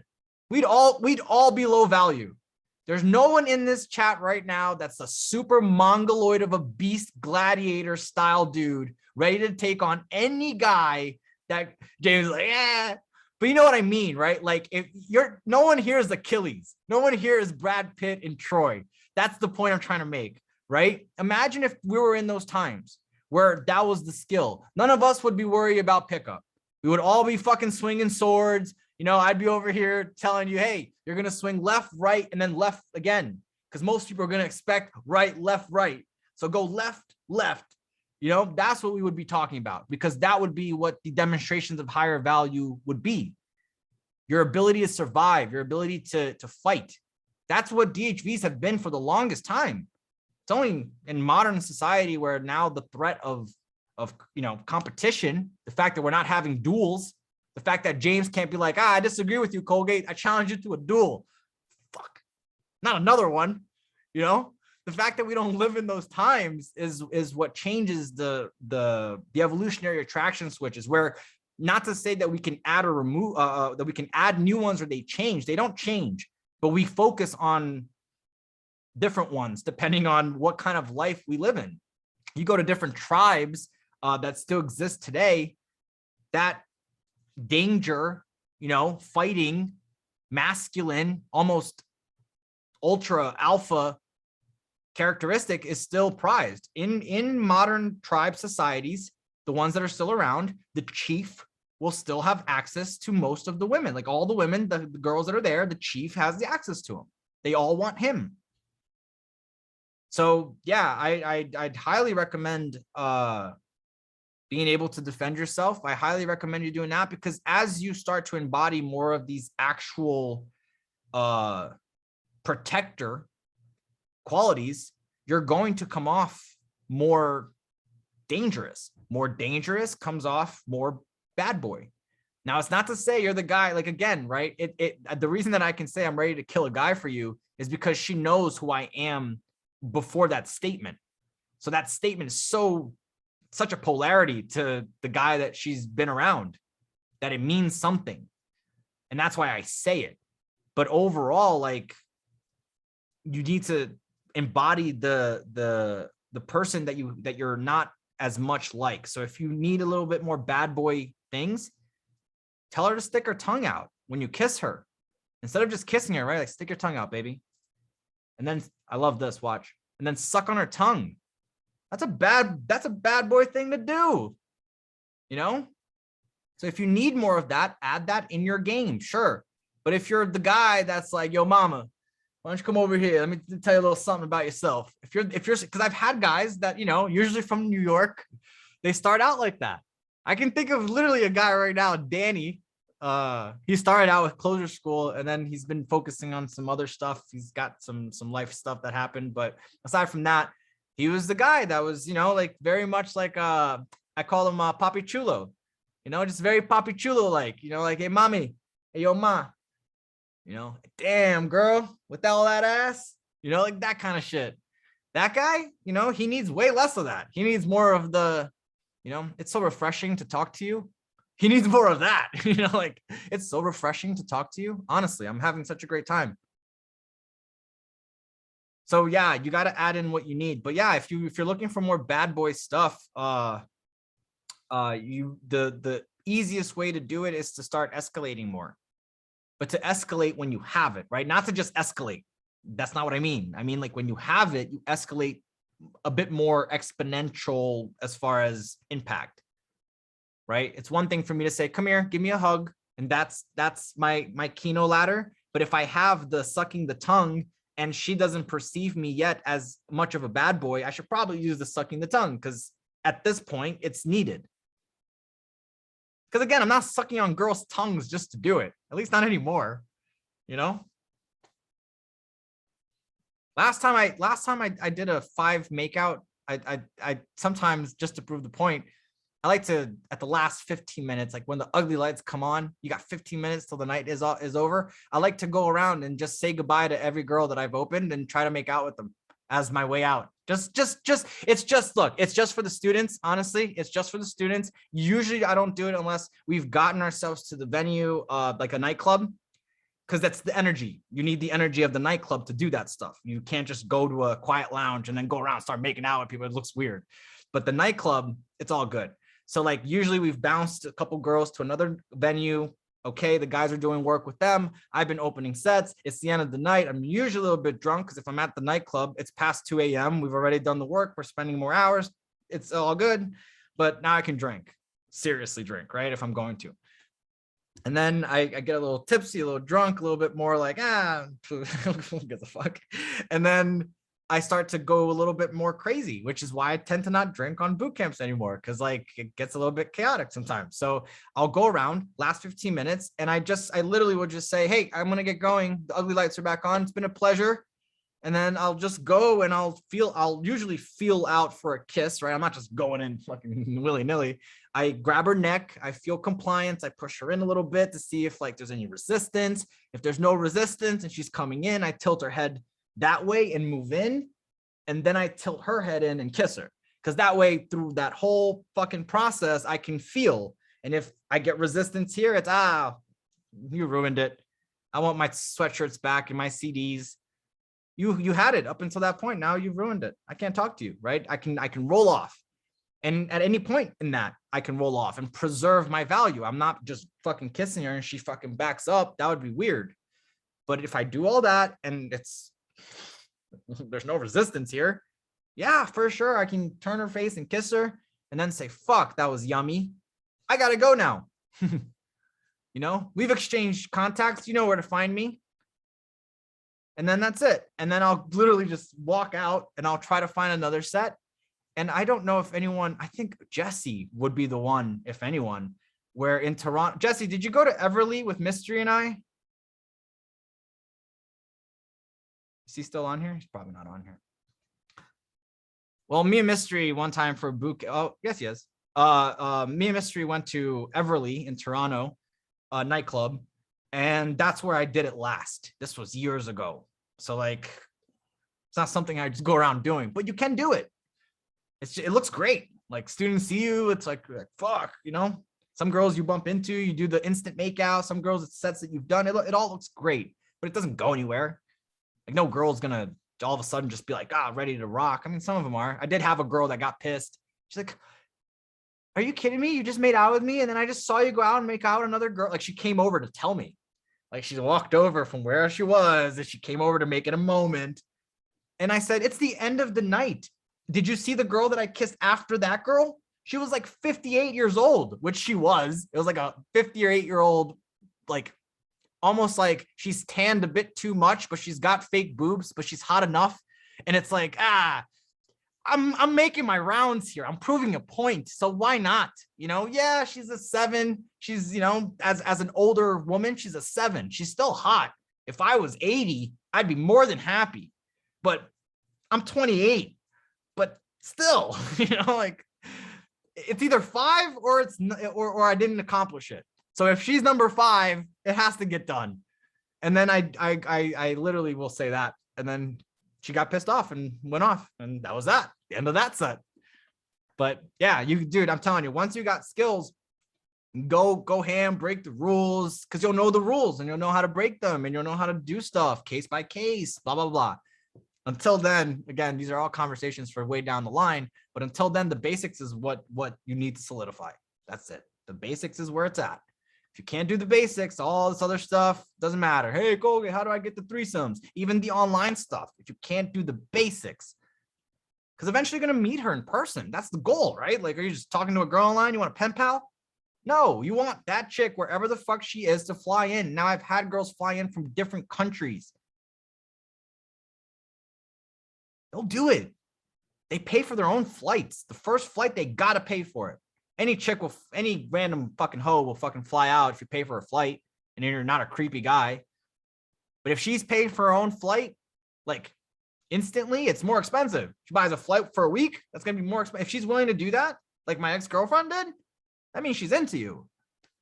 I've had girls fly in, but then again, these are all conversations for way down the line, because once you meet her, your fundamentals is where everything is going to happen or not. That's why the FaceTime is so crucial. I am a big believer in doing the FaceTime before I actually meet you in person. Because if I can't spend 15 minutes with you, and likewise, you find out I'm terrible. We've solved this here. No one's left the house. It's more efficient. Now to go on a date, rent dinner reservations, to then get to know each other, to then find that out. Damn, I wasted an hour and a half. I could have been opening sets. That's my mentality. So like I love the idea of the 5-minute to 10 minutes to maximum 15 minutes, no more. FaceTime with the girl. I'll do it before the date, because if depending on the vibe she's in, I'll cancel the date. Like, we get on FaceTime, you know, work troubles, all this nonsense. If you're caught up in that stuff, I don't normally date these girls. I'm trying to well-rounded, right? If you're into that whole drama stuff, like work and the girls and my friends, and if you're caught up in that and you're trying to bring that onto a date, if you're bringing it into a FaceTime, you're bringing it to the date. So something came up. Something came up. I got to handle it. I feel terrible. I'll make it up to you. I promise. If you'd like, I'll Uber Eats you. Whatever. You know, and then that's fine. Because if she's got potential, then if she's just having a bad day or whatever, then not to say I'm going to deal with it, but I can still understand and still facilitate a bit. Because again, right, we're assuming that this is a new girl. If she's my girlfriend, I'm gonna be there for her. Obviously, not a bad person. I'm actually a really nice guy. If you guys work with me, you know I'm a very nice guy. It's just that a certain things that I don't tolerate, and when I don't tolerate certain things, they have to be expressed that I don't tolerate it in a certain way. And I suggest every man is like that. Everybody should be like that. You should develop yourself to be like that. You got to have respect.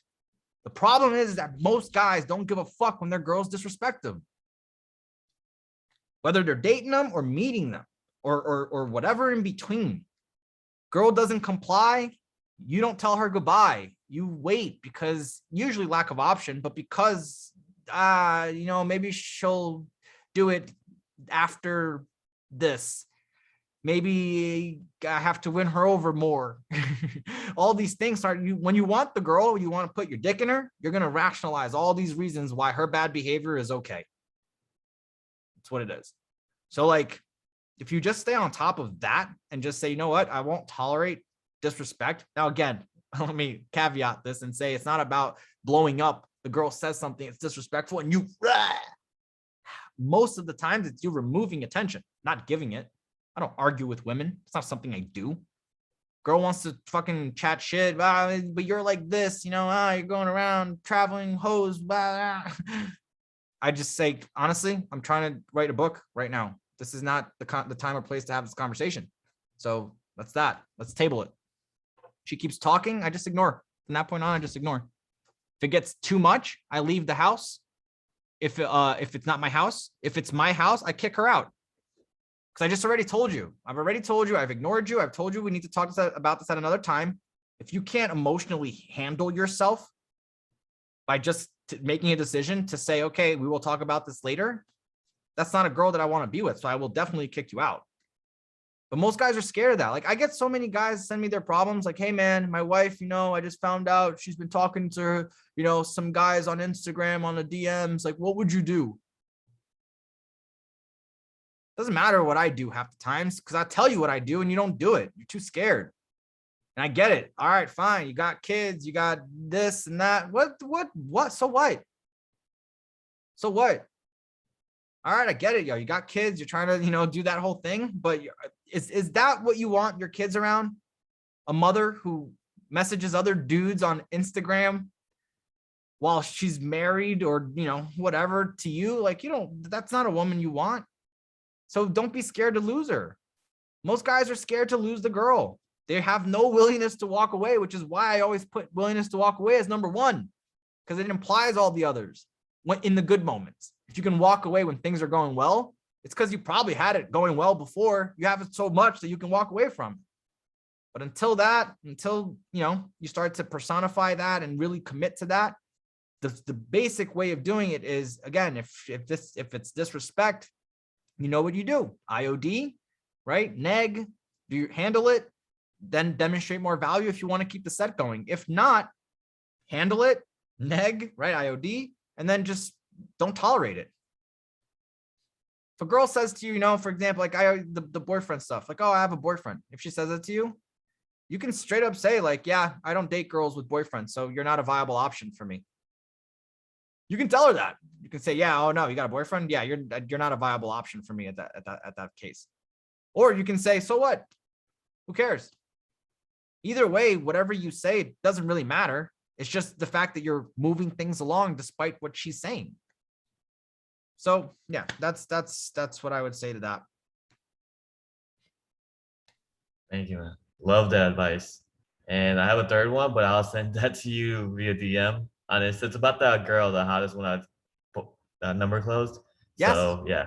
Yes, well, we got to handle that correctly, because whether it goes wrong after the fact is irrelevant, because there'll be learning opportunities, but to handle it correctly, because we know what we're getting into. Plus, there's been enough work to justify putting some attention to it. Then it makes sense to do it. So yeah, hit me up on DMs. We'll chat that out for sure. Appreciate that, brother.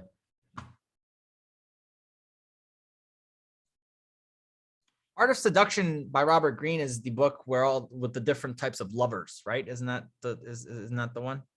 Yeah, I've put out a review for that book on my social media, Samuel. So if you want to go back, scroll a bit, you'll see my review on it. I'm bittersweet about that book. It's good, but it's all right. It's all right. Okay, any more questions before we end off? Because if not, I have a final thought that I have to now get to before we end off. But it's been a pleasure, as always. It's been a good session. So, bringing this full circle to what we talked about earlier, I mentioned that other people will ultimately teach us who we are, right? They're going to tell us who we are based off their actions and their attitudes towards us. Whether you want to admit it or not, whether you want to take this is actually going on as a thing or not, because we often convince ourselves like, yeah, we don't get our values from anyone but ourselves. In theory, that is true. We should strive to not have anyone validate us. But the way that it actually works, the way that humankind's work, the way that we naturally will seek attachment requires the involvement of other people. So the opinions of other people matter. We can become balanced in the way that we process those opinions and know that certain people don't have the right opinions, and all these things are great. But there is a very real essence of you do get a sense of who you are based off how other people treat you.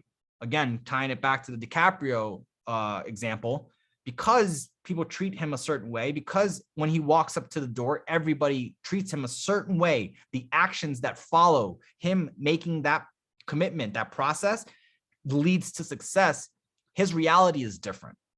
So if you ask DiCaprio, are bouncers good people? He's going to say, yeah, absolutely. You kidding me? They keep the club safe. He's not going to say, oh, nah, bouncers are fucking dirt lowlifes, bro. Are you kidding me? Like, no, because he's never probably had a bad experience with a bouncer, right? Because they treat him different. So his reality has been solidified a lot different. And that's the point. So other people ultimately teach us who we are from their actions, their attitudes to us. And they provide a mirror in which we get to learn about ourselves, right? So when they do this, they're pretty much holding a mirror and you get to see, okay, this is how people treat me. This is what my value is. However, we have to realize that that mirror is slightly distorted going into it, right? Because again, the way that human beings are.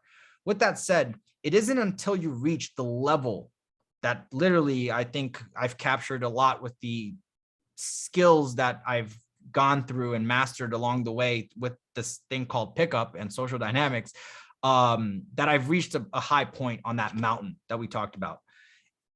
At that point is when you actually have the clarity to see through the mirror and see what your value is worth. You have to get there. Because until people are treating you and you're legit feeling like the girls are chasing you, the guys are going out of their way to align with you, opportunities are coming your way, you can't say or feel even that you're a high value person. Now, I'm sure every single one of you have had moments in your life where you have felt that. The girls have treated you a certain way at work, something happened where you felt like the man. You've had moments, right? Maybe you scored that winning touchdown in high school that won the state championship. You've had moments. Every single man here has had moments, small or large. We've had moments, but it isn't until you start getting up there with your skills that you really start to see that, like, holy shit, the way people treat me does in fact correlate to a reality of how I feel this world works. So that's why I said, like, yes, I always say, like, yeah, you go into the set like it always works. It's easy for me to say it because that's my reality. But that's why I try to impose it on you as to whether it's real or not, make the decision and then go through it like it is as best you can. You have to get yourself to that headspace. So with that said, know that there is a mountain to climb. There is a journey to be had. There's going to be successes along the way. You know, it's not to say like, oh, if I get to Everest and I climb it halfway, it's not to say it's any less of a merit. You know, it's not a full climb, but is it less of a merit because I just climbed half? No, it's still a fucking impressive. You climbed half of, dude, you got up halfway. Fuck. How many people have done that? You know? So like, I know for a fact that if you do it right, there's successes along the way, but know that if you have no incentive to open that hot girl, because I'm always bringing it down to the next set, right? What's going to happen in the next set? The next set, you're most likely going to not want to open it. So if you need that extra to get in there, know that she's just another thing that you have to do in order to climb, take that another step on that mountain to get to a certain point where now you can really get a sense of this is who I am.